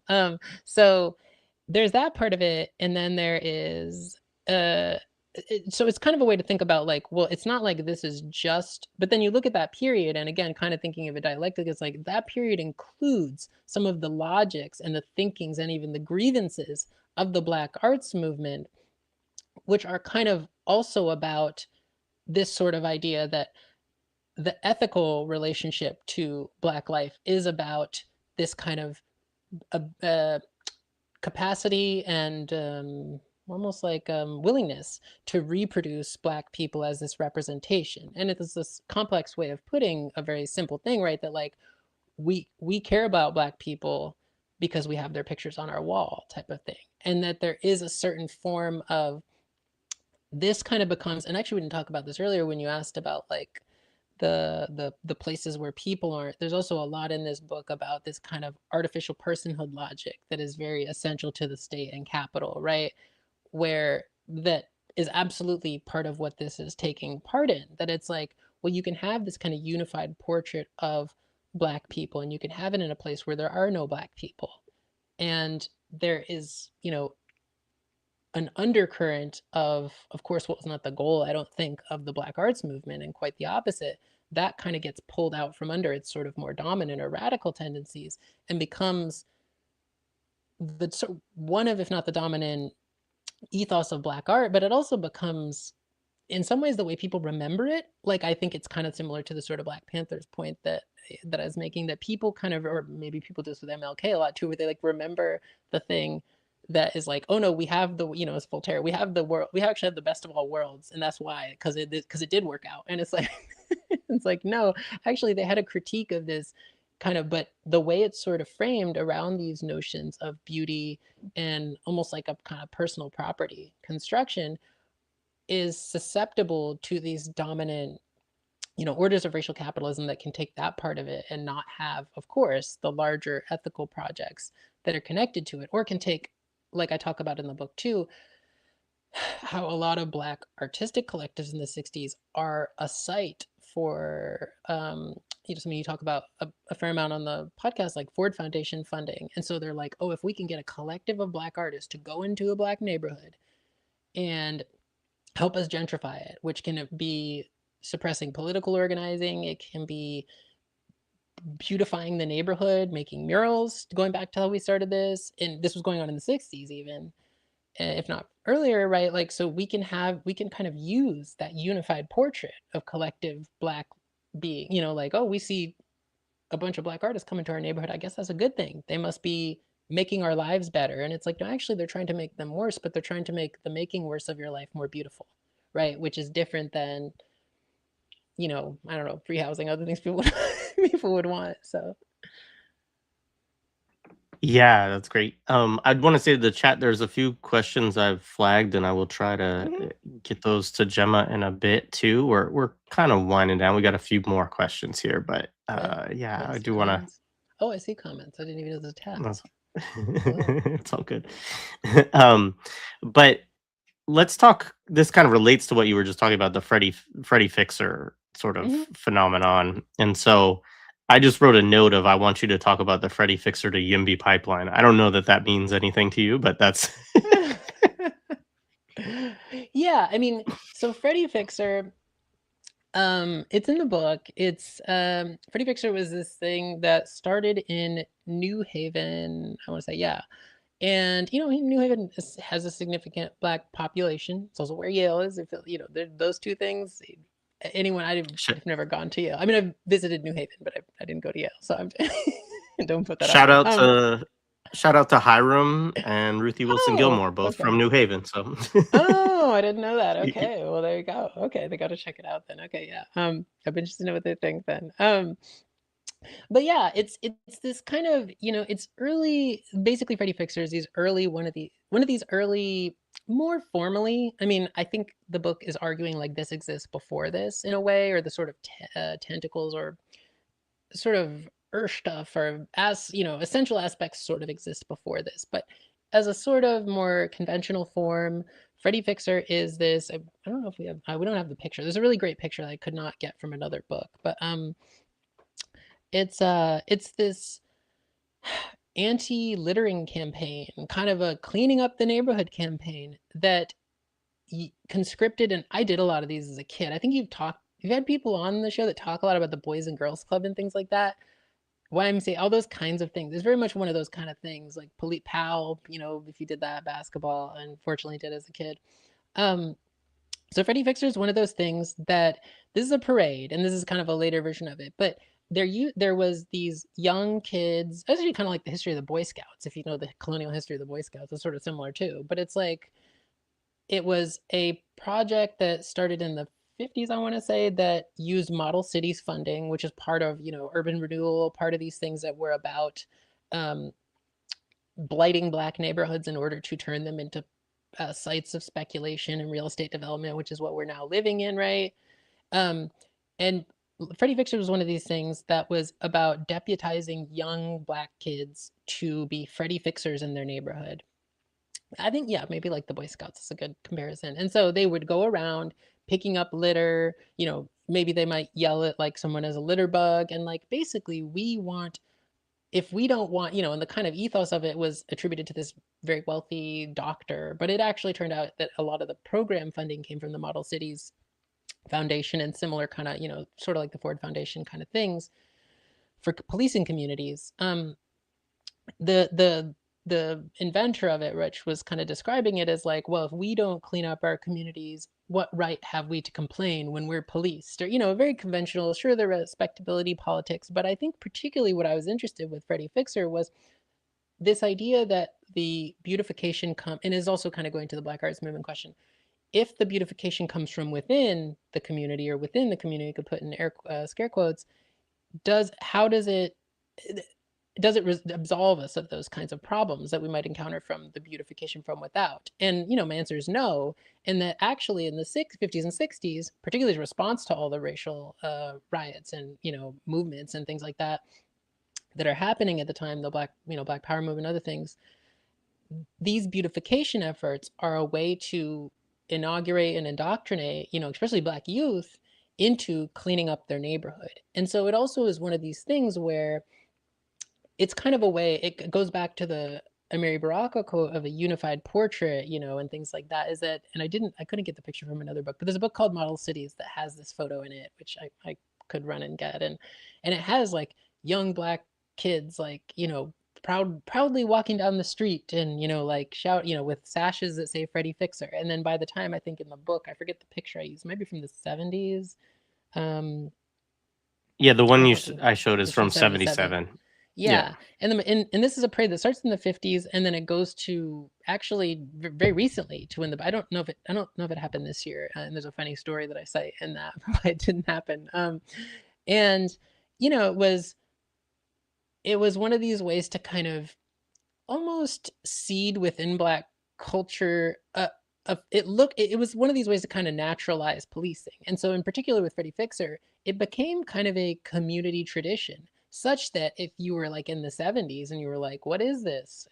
Whether you're from the let's say you're from the neighborhood, or let's say you're from outside the neighborhood, they'd be like, oh, this is an old tradition. This is our tradition of cleaning up our communities and making them clean for ourselves, not for white people, right? But it actually, the history of it is that it came from these sort of, quite more directly counterinsurgent, if you want to use that term, institutions that were like, how can we get Black people to police themselves and police and beautify their neighborhoods, not because we care about how they live, but so that it can prime them for real estate speculation, right? So, and also another way to think about neoliberalism and getting voluntarist labor from poor Black people that would have previously been, by paid state employees. There's lots of that in it, but I think it's one of those interesting examples because a lot of times the question I'll get with the book is like, well, can we have beautiful things, or something like that? That's a kind of conclusion people, and I'm like, well, I don't know. I don't have you might imagine them, and I haven't. I mean, it's a challenge, but which gets to why,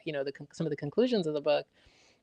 But it absolutely kind of confronts this idea that, very common now, that like, oh, you'll see this in the Bay Area, and I'm sure you see it in Philly too, where you see a lot of Black folks, sometimes rich, sometimes not, who are like, oh, fuck gentrification or the police, but they do need to sweep those unhoused people. We do need our neighborhood to be beautiful. We do need, oh, this person was pissing on the street, this person was shooting up on the street. Well, I don't want gentrification, but you can't have that kind of thing. And the point that this kind of brings up in the book to also to the YIMBY aspect, which we could talk about how I can define for people that, if you're longtime listeners, you've encountered the term, but is that beautification of our neighborhoods, or this kind of project of beautification is this kind of policing and this regulation turn it. And it's a way of, it has to be questioned about, and I would often say it's never anything but this, whether it's priming the neighborhood for someone else, a kind of future person that it's not you. They don't want you to live there anymore. So I think that the YIMBY pipeline thing is also a reference to the fact that that's a lot of the ways YIMBY movements, I think actually from the jump, ingratiated themselves to poor communities of color, was by saying, well, okay, you might not want luxury condos in your neighborhood, but don't you want clean sidewalks? Don't you want litter patrol? Don't you want a garden that, a community garden, which is usually, I mean, there are real community gardens to an extent, but like, well, or maybe, I don't know. I mean, maybe I don't want to say I'm not an expert on community gardens, but because it also is like, who doesn't belong in the community type of thing.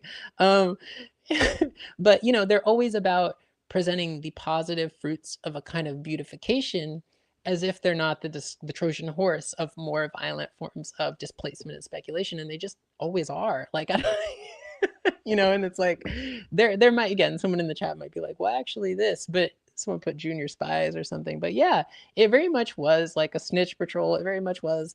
And, you can look at kind of things like the history of litter, the idea behind Freddie Fixer that like, oh, black neighborhoods are blighted, or I'm putting in quotes, or dirty in quotes, I'm putting, as if that's because, oh, just black people aren't, again, we go back to the civilization logic, are uncivilized and they're not clean. It's like, first of all, if you've ever been to a white person's house, you know they're not more clean than us. But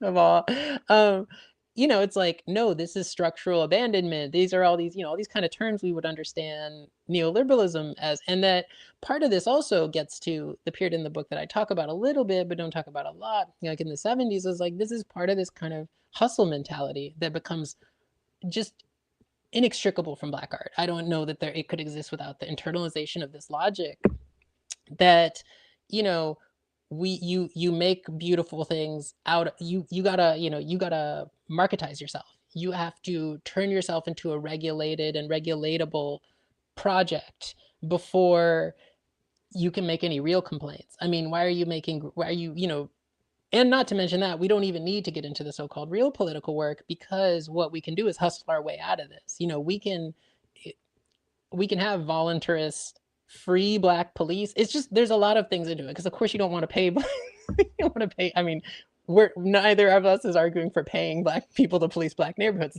Actually, just don't do that. But it's a very fascinating thing. And if you look at like Lester K. Spence's Knocking the Hustle that came out some years ago, I remember meeting him. He was very nice and talked about this with me, where it's like, yeah, you know, the response to that with things like YIMBYism, and it goes back earlier, is like voluntary trash patrols, voluntary neighborhood watch, you know, all these kind of things that are basically carry a more insidious version and logic of the policing. And I think one of the reasons they're more insidious is because, to go back to Baraka, they kind of are able to seed it in the cultural in a way where people growing it, you could be young enough or just, you know, whatever, and think, oh, this is natural. Like, it is actually part of our culture to police this, to not have unhoused people, not have drugs, not have what, da da da da da. And, you know, you go back to the blues, for example, that's why I think that period is interesting. It's like, that's not really the ethos of that period, you know, whereas this becomes, to this day, a still very dominant way of looking at this. So that's what, I don't know if I explained Freddie Fixer well, but yeah, and it's a parade that celebrates that, basically, but it also is a person, a kid usually could win Freddie Fixer things. And the picture's not in the book, but a lot of times these parades, like most parades, they would have the kids marching with police too. So they would like show them like, see, you're like a little, someone said junior spies in the comments, like, yeah, it would be literally like kids like, see, you're almost like a policeman. Good work. Good. You know, you're making the neighborhood beautiful, which I think is also not just a thing we should use to think about what the kids are doing, but a way to think about what cops are doing, right? As also part of a beautification project, which also complicates the celebration of beauty as something more important than us. Yeah, I forget the I can't remember the name of the person who comes up with the phrase, but like that the dirt is matter out of place, right? And so yeah, no, there's this whole connection with, you know, like beautification or removing dirt is actually about taking things out that don't belong, right? And so then the question, you know, becomes like, well, what do you do with people who don't belong, right? And you know, and yeah, I mean, I know when it came up in the two-part conversation with Tariq Khan around settler colonialism. But yeah, anyway, go ahead. The last thing I'll say is, I think that's what I think about beauty, is that it's actually about, it's its own construction of belonging. And I think that's what's dangerous about it. And speak a little more concretely, and I talk about Goncalves as someone who writes about this and is like, well, what is black beauty? And he has this interesting theorization of it, but it is ultimately, to your point, it's like, well, who belongs? You know, I talk a lot about it, which feels like a very like Kant or a Kantian sentence. He talks about the rose being plucked as beautiful. And I think it's about that plucking. It's about that power gesture. Go back to the minstrel stage and, you know, blacking up is like, it's about the power of that gesture, which is anti-relational in this kind of way, you know, in a more complicated way. And that's the difficulty of beauty. And but yeah, go ahead. No, appreciate that. Thank you. So I do want to talk about, because there are some like collectives and organizations that you look at within the Black arts movement that you think of as, and maybe this can connect also to a conversation around, you know, like kind of what, because, you know, I think I hope people have gotten through this conversation, and it'd be interesting to hear your kind of thoughts on it.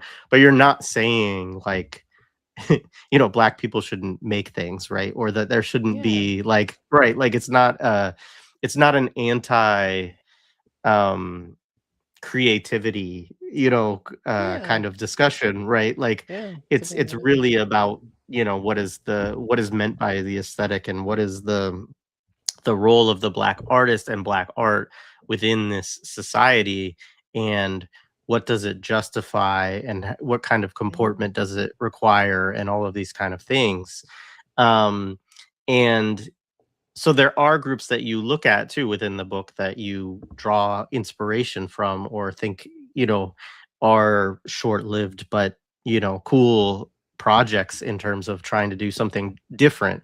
And so I wondered if you wanted to talk a little bit about Afra Cobra, and is it Obasi? Is that how it's pronounced, or Obasi? I'm not Obasha. I thought sure. it was pronounced Obasha, but it Obasha. might not be. I think the Okay. C is pronounced like a Sha. Yeah, I think so. I But don't know. yeah. Yeah. So, or any other groups that, and examples from the Black arts movement that you kind of, found really interesting this way, in terms of trying, partly the question that you brought up earlier of like some frame of accountability, and some frame of Mhm. like, not just, okay, we're just going to do this for ourselves, and, who cares what anybody thinks about it, kind of thing.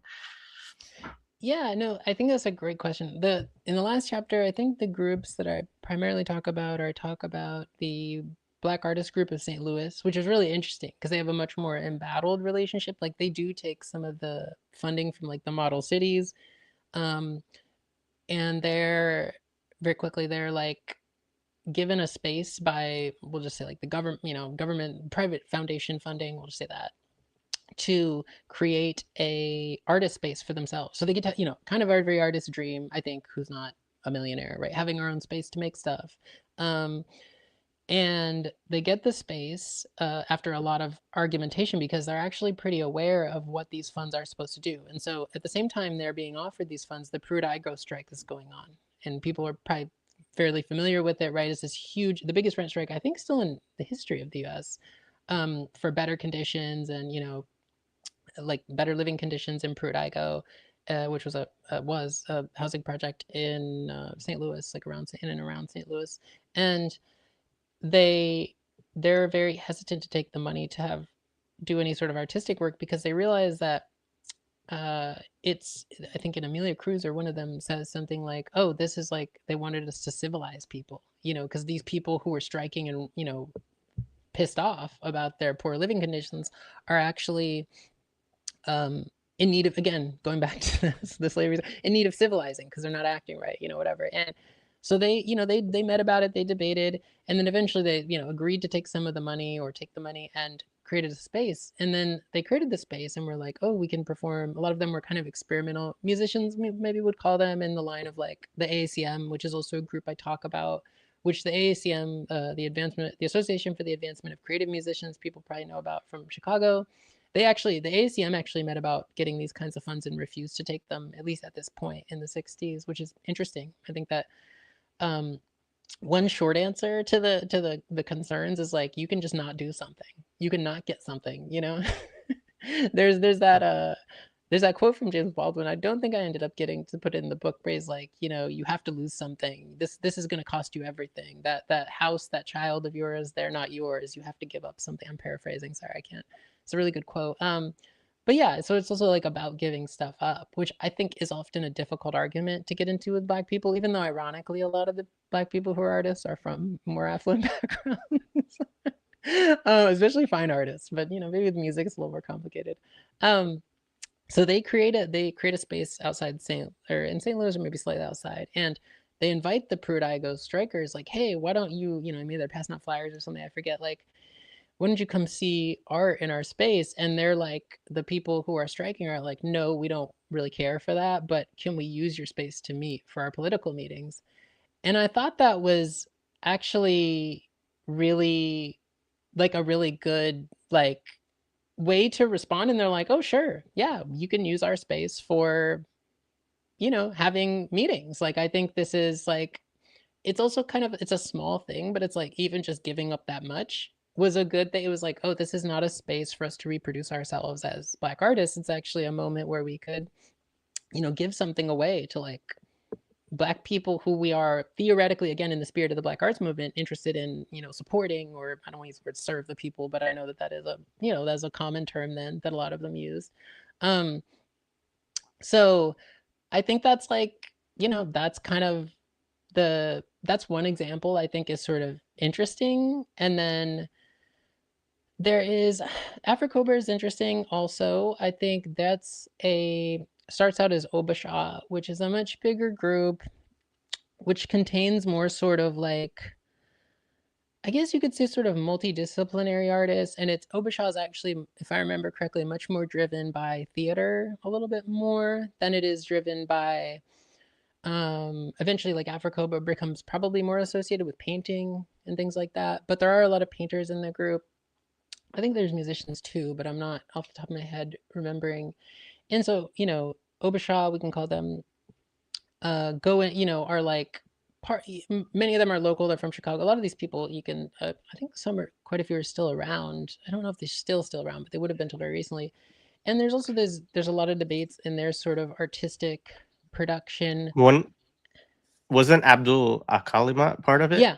Yes, he was part of it. He's Yeah, and been he on was the part show. of. Yeah. Oh, okay. Yeah. I didn't know that. Oh, cool. Okay, yeah, Yeah. and he was part. Yeah, and I believe he's part of Afrocobra as well. So, sorry, I didn't clarify that. Obasha starts as maybe I think a bigger group. Afrocobra might become bigger later, but it starts and then kind of becomes Afrocobra by I think I want to say the early 70s or late 60s. And I mean, it's interesting because a lot of people credit what people might know this, especially if you live in Chicago, they're credited with kind of starting the 60s mural movement.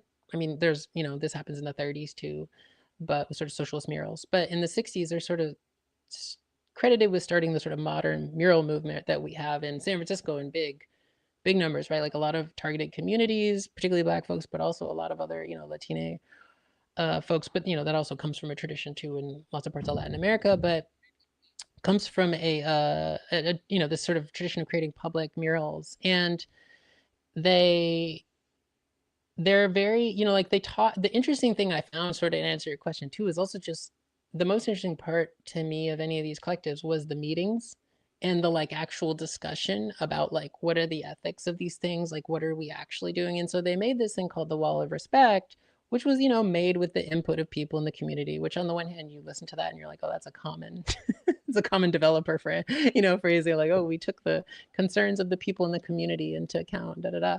But I think what's interesting is that from the perspective of like kind of art or Black art, right, is that like these are people who made something that it was more about trying to prevent them from demolishing buildings or, from valuing the neighborhood, which at that point, I think the valuing of the neighborhood was in the sort of demolition of huge things. Like you see this, Chicago's a great example of that, like, whole freeways, other things like that they demolish in order to or roadways and things like that, whole buildings, whole complexes. LA too, sure, would be great. And Oakland actually too. Like, so I think that it was interesting to think about the Wall of Respect, which is not still around to my knowledge, but there are lots of photos of over the years as a project that they sort of self-consciously took up to defend the neighborhood from being, treated to urban renewal and, I could say gentrified or speculated upon. And so I thought that was an interesting approach to art, as to the extent that art can be a defense of Black people. I thought it was interesting. That's not often the way. And I think, again, we enter in this paradigm with Alain Locke, where most of the time it's about the imaginary project of a defense of a Black people that are not the Black people right here, by the way, for some reason. But that was kind of interesting because it had this material component to it where it was like literally this wall is on a building they're trying to develop. How can we kind of use art to prevent them from demolishing things, which I don't think works now, but yeah. So those are two examples, and I talked about the ACM a lot too. But yeah. Sorry, I was trying to pull up the Wall of Respect, and then I couldn't get to the unmute button. um, all right, let me pull it up actually though, so people can see it. And yeah, we have a huge. I mean, I'm in the Philly area, and there's the Philly Arts mural project. But anyways, there's murals all over the place in Philly. Yeah, here Um, too. yeah, this is Yeah, this is the wall of respect. yeah. And I think what's interesting is that it was called respect, but it also, I mean, there are interesting things too, like organizing groups held meetings in front of it or like outside, which is also interesting to think of a group that, I don't know, like people that, political groups that meet outside. I think that's kind of cool. Like, so there's I could go into it more about it for long on time, but there's some interesting, if you people check in the book, and, there's a lot of books written by Obasha, Africoba artists. So I encourage you to read those as well. And they talk about like all the things that happened around the wall of respect, and like I want to say someone got killed, I don't know if it was by the police in front of it, and then that became kind of a conversation, like, so there's some interesting things in there that are a little more interesting than which I guess just a little opening. I'm not like, do this and it will change, create a revolution or whatever, but I think they're interesting moments to think about. Right on. So I'm gonna pull up a couple different things people asked about along the way. If you have, do you have it? Do you have time? I don't want to presume Sure, upon your I'm just time at hanging this point. around. We got All this right, people listen to this while they're on the job. Is that how it works? they do. Yes. We help them get through their shifts. That's the way it goes. All right, where was the question? Oh yeah, so Justin had a couple of good questions. So, curious about the relationship between limits of black art in its being used to sell, to validate black people in a white imaginary, and symphonies, museums being Hmm. used to civilize Euro immigrants in the late 20th and early 20 late 19th and early Yeah. 20th century. Um, and then is it partly in arts history? I'm not sure if that's connected to that question or not. But do you have any thoughts on that? Yeah, I think that's a great question. Someone said I'm for the people in the chat. That's so quick. That's so sweet. Um, yeah, I think. I mean, I would answer yes. I think that's also something the book is trying to both those questions. Is that so? If you look, it's kind of interesting at the history. There's a lot written about this. I'll try to answer succinctly. The phonograph is interesting because in the US in the late 19th, early 20th century, one of the selling points of the phonograph and why they want to use it for music, contrary to like Edison wanted it to be like a which is its own fascinating thing. He wanted to like be the secretary, right, and stuff, because we could go into that, the sort of invisibilized feminized labor. But uh they wanted it to kind of, to use that a term, or sort of what that was referencing the question, like sort of like edifying youth. Very simple. It's really an 18th century idea. I mean, I talk a lot about Friedrich Schiller in this, if people have ever read Schiller's writings. I mean, he's a very famous playwright, German playwright.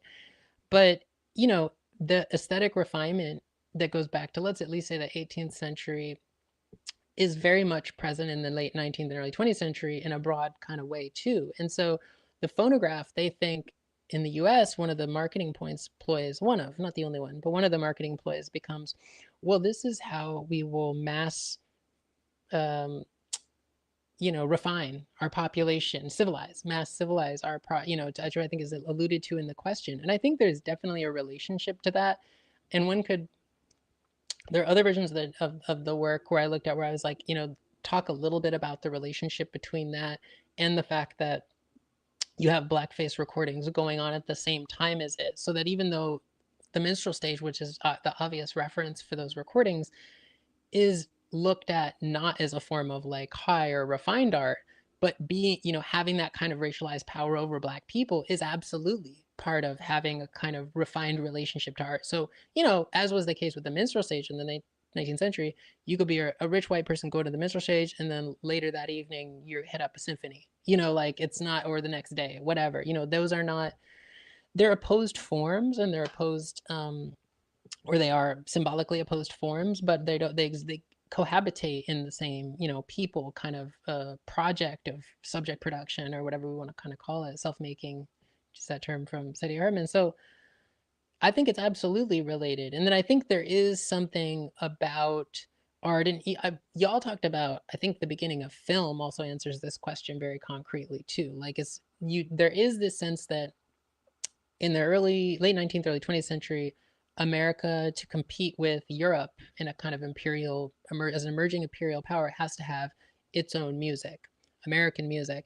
And, people who have studied the history of so-called of jazz, or so-called jazz, a lot of musicians rejected the term jazz, can think about the way, for example, that jazz becomes, as well as the sort of popular front things in the 30s, I talk a little bit about this too, becomes a way to create this kind of coherent American culture, American music that is very much also part of what was um, asked in the question. And then and yeah, and also I don't talk about film a lot in the book. I do watch a lot of film, but I think interestingly with film and like when was that? I want to say it's maybe it's the 20s when you start to see all these actual regulatory bodies get invented, right? Which is very much the term alone. Like I forget the name, but they're called like regulatory bodies. So you kind of get this idea that these sort of modes of artistic production need to be entrained to teach people to regulate, or they will be regulated, or both. I mean, really both happening at the same time. So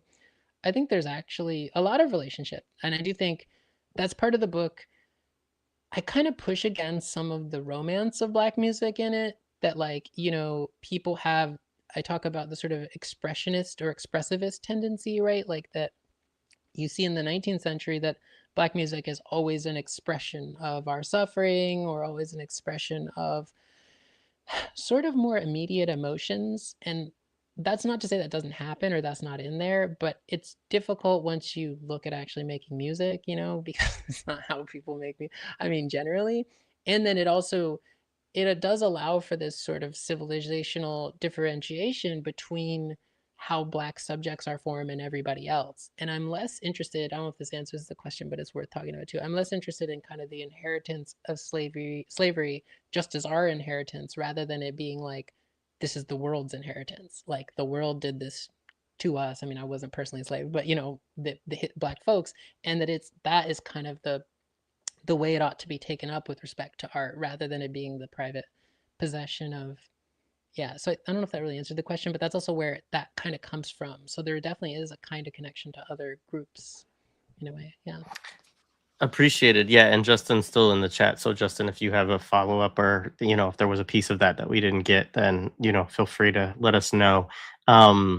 Is an interesting question. So Marlo, we did not talk about Emory Douglas. This is an interesting thing that came up, as I was listening to you today. Really, I didn't think to ask you about this question beforehand, right? But it is somewhat of a choice to talk about the Black arts movement. And then another choice would be to talk about someone like Douglass, or how like the Panthers used art.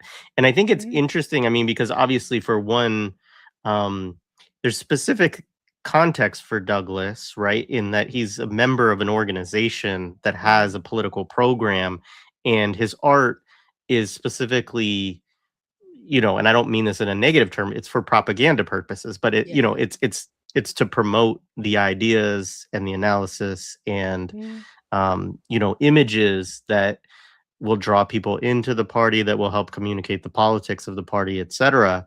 And I'm interested in your thoughts on that. And then I guess part of the question related to what you talk about in the book is how maybe we still have, in certain ways, the artistic portion of Emory Douglass, in terms of represent, this like what maybe it's sort of the question of like what lives on from the 60s and the 70s in terms of the art, and what is lost, right? And like I would say that if you're an Emory Douglass and you're not in some sort of political movement, organization, collective, etc., then I think there are real limits to what you can do as an artist to some extent. So yeah. Yeah, I think that answers it. That's a great question. And I thought I would get that more often, because I think some people could move from this. Although I think it's a little, I hope I kind of, headed it off. And it's like, then is my argument a kind of utilitarian art that purely, I don't believe in this kind of stuff. I mean, if you've ever done political organizing, how to get people to do things, I have no idea. You try. A podcast, like people are trying. So if we knew, if even just the basic level of like class, not to say that class is not in, woven in through all these other things, how to get people to, just basically recognize that I don't, we try different things. But so I'm, I wouldn't say I have that view of subjectivity, but I was thinking based on this, would people think, oh, I'm, sort of secretly saying there should be a kind of utilitarian function of the art that like it's party delegated or something? I'm not, I'm an anarchist. I've been on the show before, so no, no way. But I'm a black anarchist. So, but but I do think what you said is exactly true, Emory Douglas. And I think the other thing, living in the Bay long enough, I lived for almost 20 years, like there isn't a shortage of the slogans of the Black Panthers or the imagery or any of these things. It kind of goes back to that Baraka quote. We have a plentitude of those. I think, and I actually think this goes to the core argument of the book, is that there's actually a way in which, and I think we've talked about this on the show before in some way, and you've definitely had other people, that actually holds back our political imaginations in a certain way, because people are thinking like, oh, well, I have the slogans, we could go back to Kant, I have the understanding, I have the kind of faculties, I have this rationalized understanding of all this kind of project. But as you alluded to, I think the thing that's gone is the collectives, is the people. And I'm not saying there probably are some, well, there are some collectives, but I'm sure some, people will be like, oh, there's this, but we don't have those kind of, you could call them parties, you can go whatever. I mean, I don't, I believe in a many approaches thing. I'm sure different parties that I wouldn't perfectly agree with would have done some amazing stuff, or artists for that matter. So it is to your point that what my experience was, that I kind of alluded to earlier, is that even just telling people not to do art for a condo or a tech company was unthinkable. Like, so I think what made someone like an Emory Douglas strong, is a strong or interesting example, was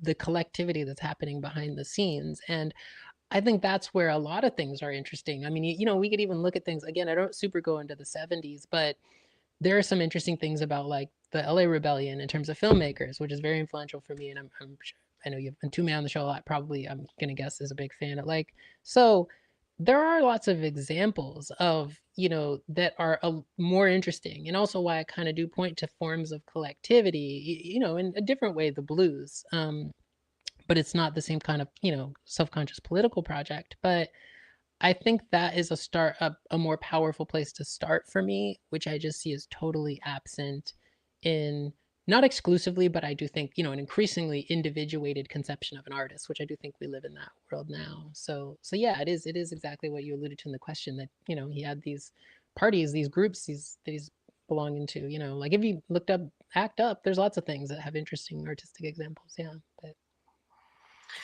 Yeah, I mean, it's really, I've talked to Two Black about this stuff a little bit too, and him within poetry and stuff like that. And like I think at one point he talked about the myth that like, people would have a line in their poetry of like, I'm going to write the poem that's going to start the revolution, right? Or this kind of, right? And so like the idea that people have, right, that it's like if they just write or paint or make the kind of like that the right thing.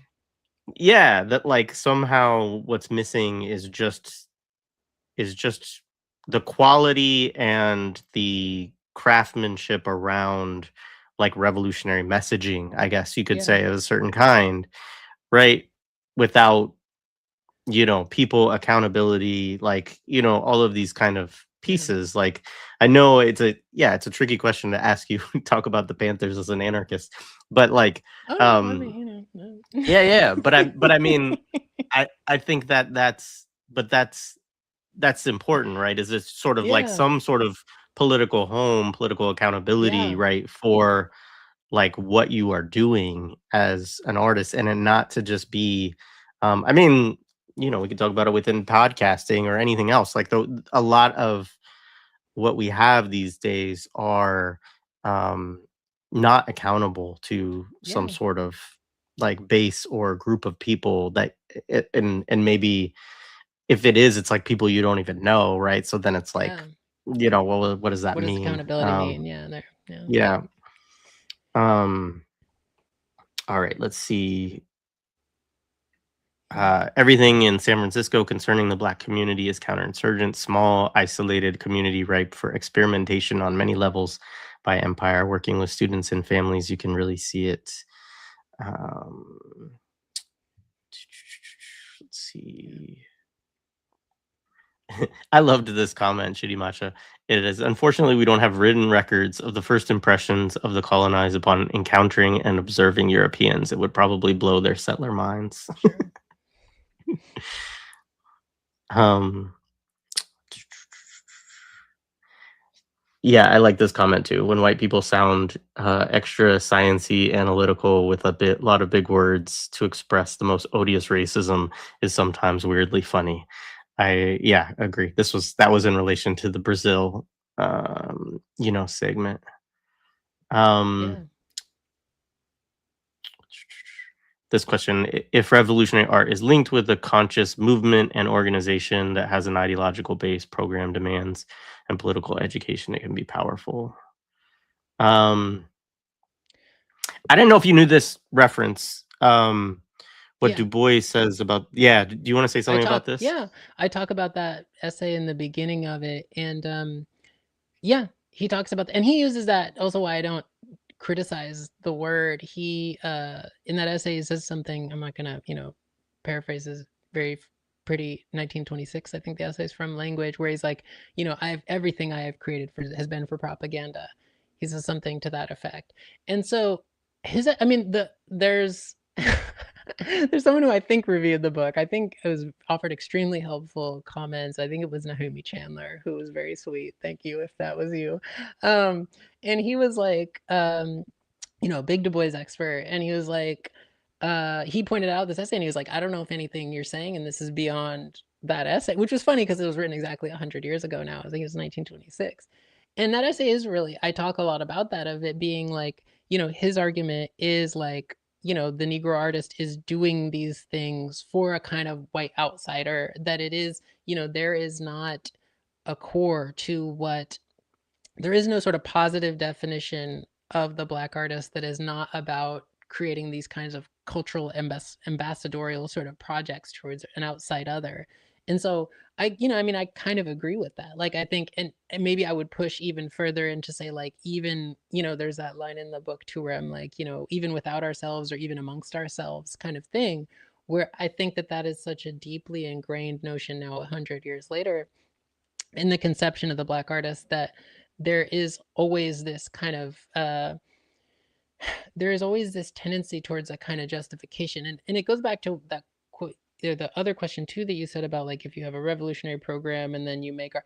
I mean, I don't, like, it also gets to that question of, like, are people these, kind of vessels that you can communicate? Language doesn't work that way, so I don't know why art would, whatever we're calling art.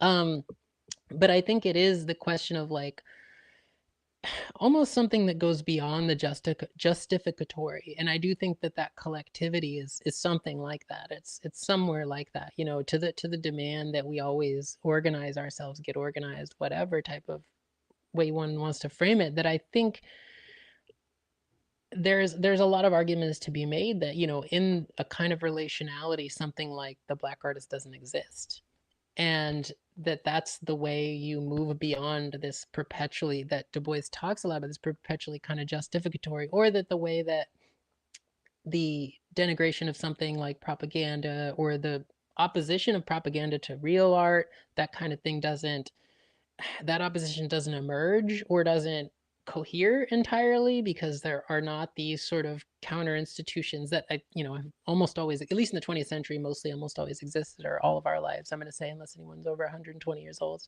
That I think that is something like a way to push that conversation. But yeah, I that Du Bois essay is really good. People should it's free online. It's 100 years old, so it should be free, and it's pretty short.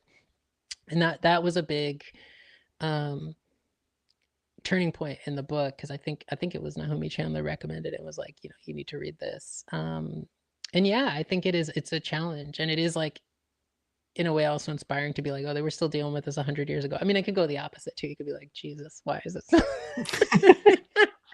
but yeah, so that's, yeah, it is, and so there is like, in him a little like Larry Neal, more of an attention to a kind of accountability, like, it's not just about this, not only individual pursuit, but also, to that earlier point, like a kind of eternal objective project of art, that exists beyond us conveniently, even though it often is used against us or exists against us. Because what do we do with that? Yeah, no, thank you. Somebody brought up there's also an element of voyeurism when playing for primarily white audiences, whether it's expressing a radical view or not. I've had to come to terms with that. Claps feel consuming. Yeah, I mean, that's one of the things you don't, I mean, you do deal with it in terms of the justificatory, like that justifying to without as well as to within.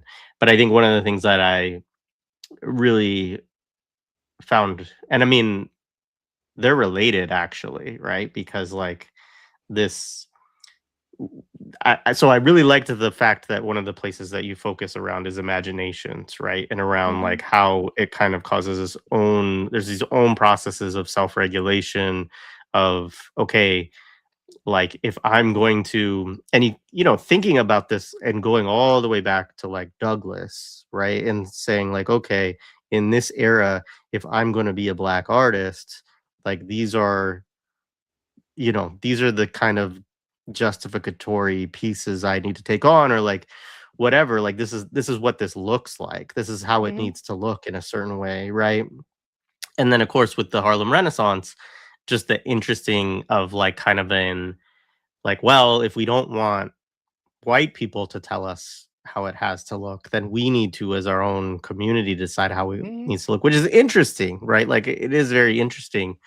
And you can see value to that to a certain degree.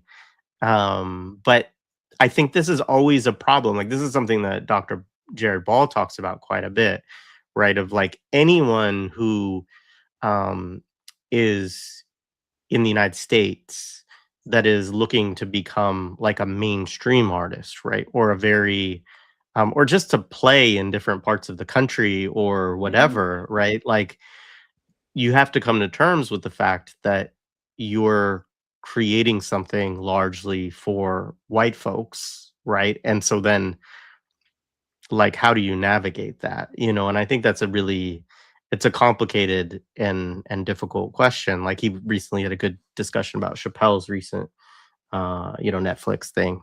Um but like, and it was a good commentary on it, of he uses this discussion of the Cosby effect with relation to Chappelle. Um, but Mm-hmm. yeah, I mean that question of like of audience, I guess, is one you don't spend a whole lot of time, I didn't feel like in the piece discussing that question or thinking about that question deeply.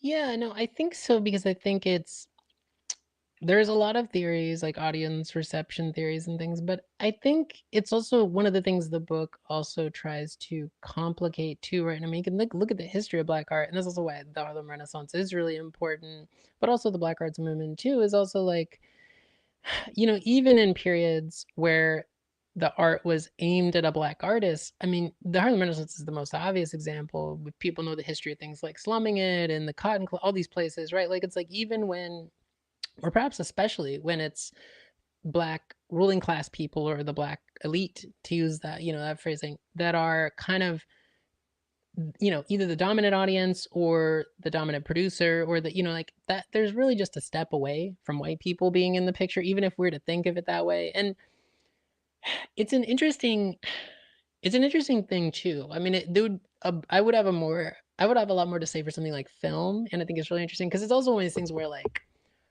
I think why a lot of black movies are bad, including a lot of African films too, is because there's like this festival audience, there's like this outside audience. Um, but I also think it's one of those things that's interesting is that again, I'll try not to go into film too much. 'Cause I don't write about it in the book, but it's one of those things to me I think about a lot when I think about contemporary Black film, where I'm like, people might think that their audience is not Black, but I'm like, what about the form, or their audience is Black, sorry, but like, what about the forms? Where do we get these forms of kind of, like, and what do we get the why behind these forms, which gets into the justification aspect, so like, is, one thing a lot of artists during the Harlem Renaissance, and also although this is more of a point of contention, but I think especially in the 60s, and I mean, I very much grew up with this, much later, was like taking African elements from music, where from, let's say, your descendant, I'm not neither my parents or grandparents were born in Africa. Like, let's say using African is the content of the art a way to produce the form and a way to produce the audience? But then that enters into this whole complex matrix. Whereas, like, if you're talking to African, an African audience or I don't really like the word diaspora, because an audience that's Black people in the U.S., Caribbean, New World, and African folks on the continent, whatever, if you want to characterize it.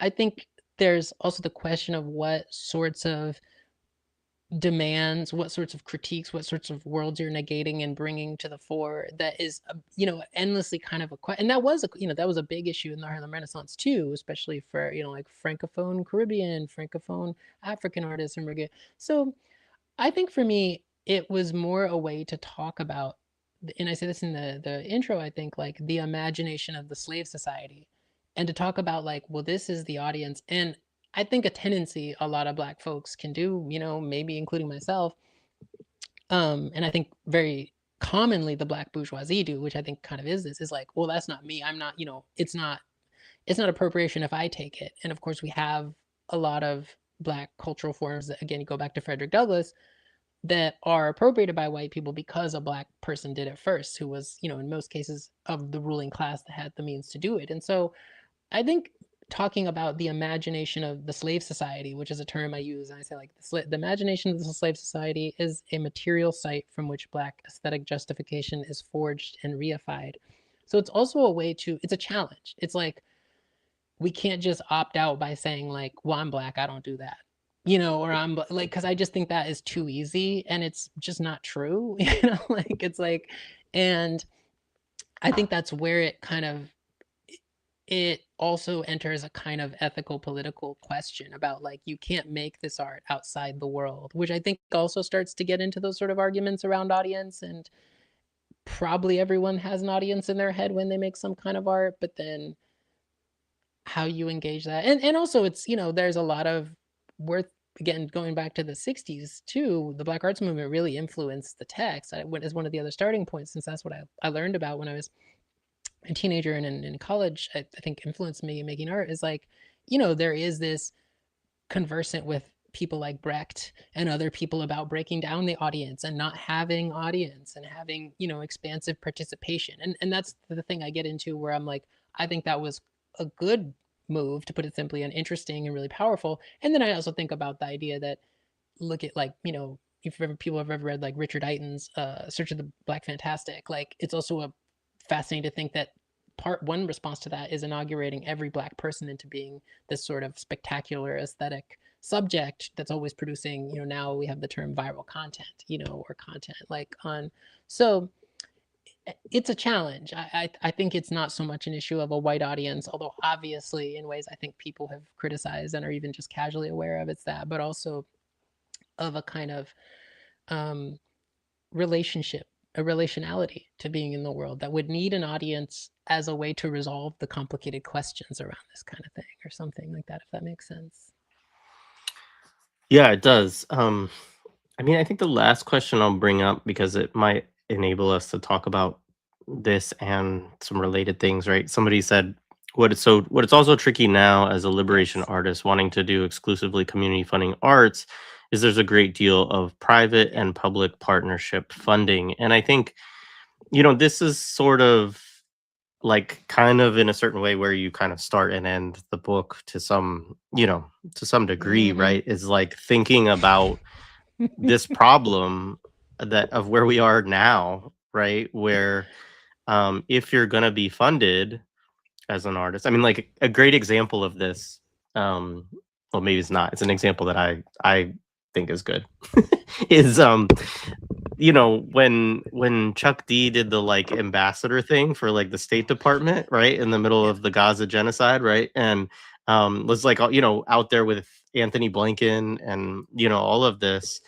Um, the Gaza genocide, of course, is still ongoing. I'm not saying it's in the past, but this was under the Biden administration, and it it was Chuck D, of course, but there was also a whole like it was a program. These were like music Mm-hmm. ambassadors for the State Department, right? So it's government money, enough to pay. So and I think in many cases it was like whatever, $60,000 a year plus travel. Like, so it's like something that for artists is not, life-changing money necessarily, right? But it's like, oh, I know how I'm gonna get paid for the year, and I can tour and do this and da da da. Hmm. It's like, yeah, and you're doing this on behalf of the State Department, right? And I mean, maybe there's always been stuff like that, by the way. Like, of course, there's been all of these programs, funded by the Congress of Cultural Freedom and the State Department and the CIA and all of this kind of stuff. But that's like kind of the spectacular example. There's a lot Yeah. more Yeah. of like, within cities, like, mayoral budgets, nonprofit money. If you're in a place like you are in the Bay Area, then there's, tech money and all of this stuff. Um, and it is, I acknowledge it's a very difficult like landscape, I think, for Hmm. artists of any kind to navigate nowadays Hmm. if you are trying to make a livelihood off of, doing art. Um and so yeah, I don't know if there's any closing kind of things that you would want to say about all of that. But I think the book, particularly for folks, since you can download it and look at it, like the preface and the conclusion, like you're really kind of looking at some of these questions too. So yeah.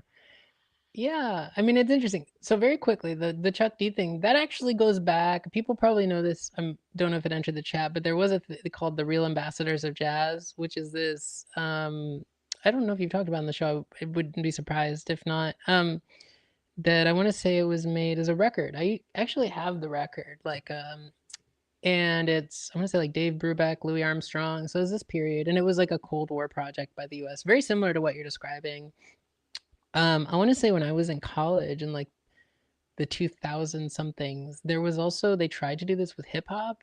Um, I don't remember. I want to say like it didn't have super famous artists. I don't remember who was in it, but this was like maybe 15 more than 15 years ago. Um, so that does happen. Yeah, it is, there is much more overt State Department funded projects like that. And, I mean, less so with, I'm not even just with black folks, but a lot of, I mean, film festivals. I mean, the Berlin Film Festival, there's all this, that are like, for anti-con, all these kinds of things are very overt.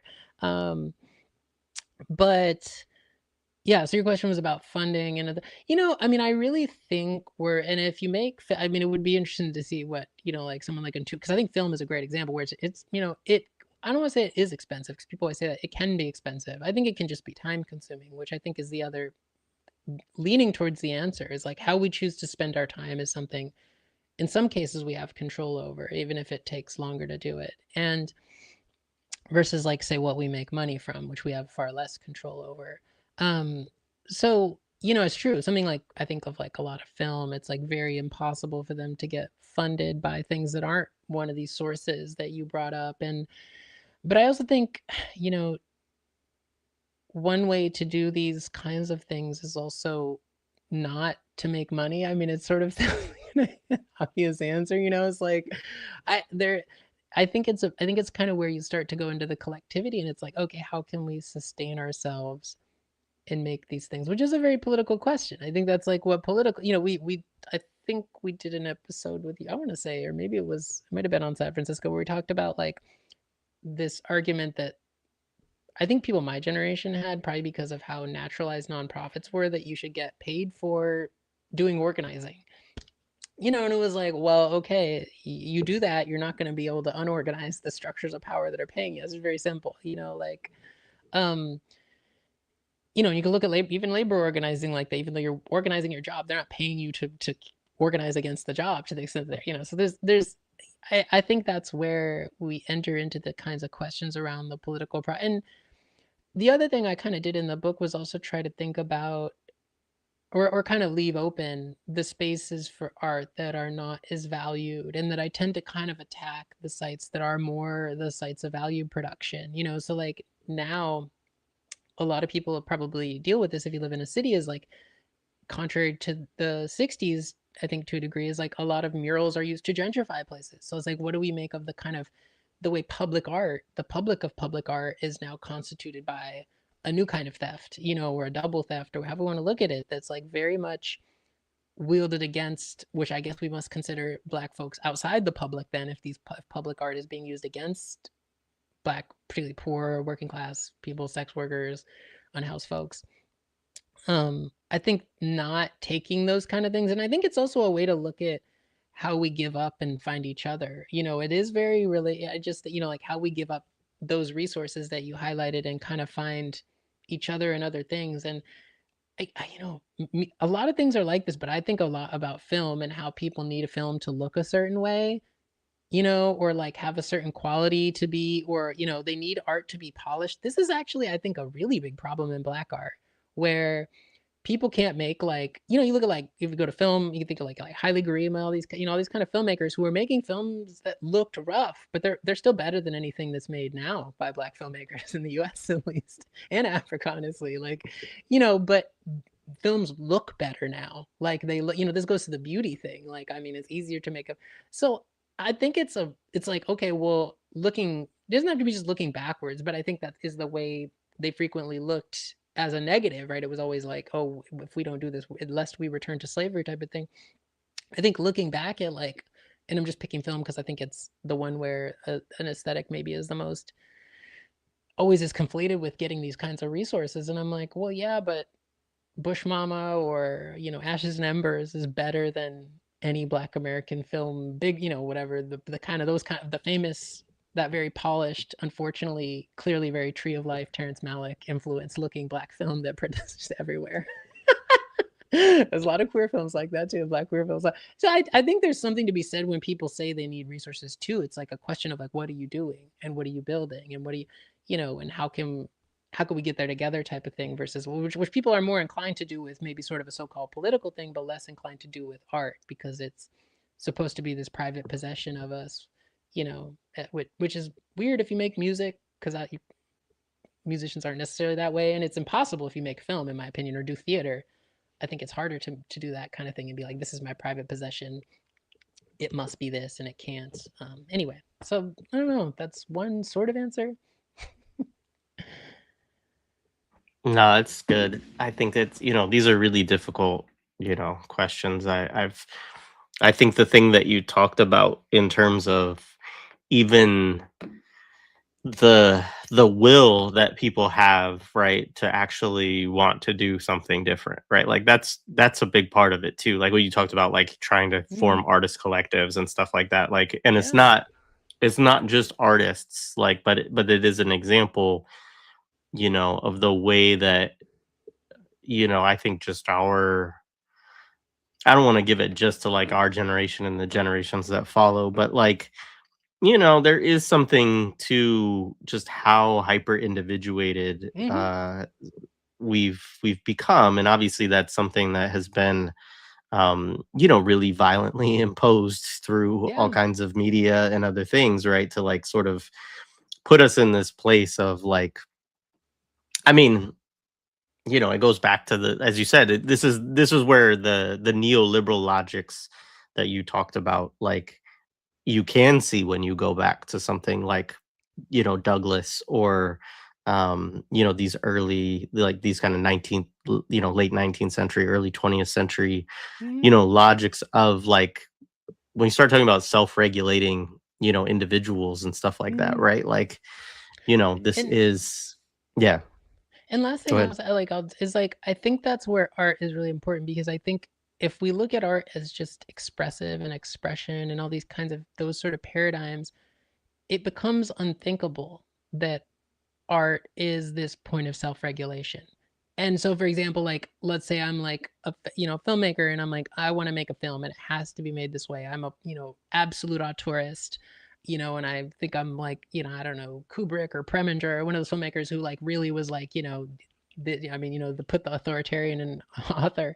Like, I think it says a lot about why one thinks that that's like that. If that can be carried in expression, then what is expression doing there? And it goes to your thing, like, of how is what I need to be the product of the film, even itself, regulatory in this sense? And like, how do you give up, you know, I'm using theater because I'm making a film with some Hutosho who's on here sometimes, and I think a lot of it, and there are filmmakers who would, you know, like like who Simbene who's one of my favorite filmmakers. You know, he worked with regular people, and he had to just be like, they're doing this, you know. So I think there is some models and things like theaters. I mean, a lot of theater, and it's also because we don't have that, you know, those are things that people I think maybe are a little less hip to, like the records of those things. But and they go to the blues. I mean, a lot of it is like there's a lot of this being collective production that I'm not saying it's a solution to all this, but it gets you into these places where it's a little more complicated to reassert what are some of the problems, I think. You know, it's not saying we're not going to find new problems. You know, there is no, again, if you think of it kind of dialectically, we have to come at, or among other analytically, other kinds of ways to think about it, you have to kind of confront these things. But I think there are lots of, you know, it's kind of that giving up that we associate with other political choices, but we don't can think about with art, because for some reason that's supposed, and that's very 19th century, that's Nietzsche. I don't think that's radical. Like, I think that's very much like that art is the one last protected thing, whereas giving up where you get your coffee from or whatever isn't, you know. I would be confused as to why I would, that's romantic thinking. We'd have to like think about that with ourselves, like why is that the one thing that is off limits in that way. And I don't think that's where we came from, so to speak, with Black music. So yeah. Oh yes, No, thank you. awesome. Yeah, I just wanted to remind people, especially if folks missed early on, you know, that Gemma is, you know, wanted to have us plug and support this mutual Yes, aid project. please do. So, you know, folks, this is a program in Gaza, right, that is run by Palestinians in Gaza, and as well as folks, you know, in the In US the and other Shatat. places, right? Yeah. Yeah.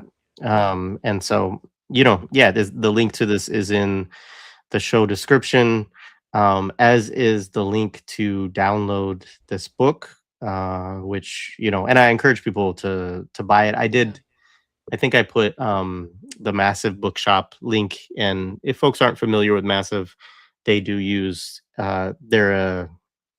they call it anti-profit model, and so they use the money that they make from sales, whatever proceeds they use, to bail people out of jail. So That's cool. I like that. yeah. So anyways, if you're looking for a place to buy it, that's a good one. Yeah. So anyways, Gemma, thank you. This is great as always. Look forward to having you on again. We have Yeah. to do another movie. We have to do an album. Yeah. So, you know,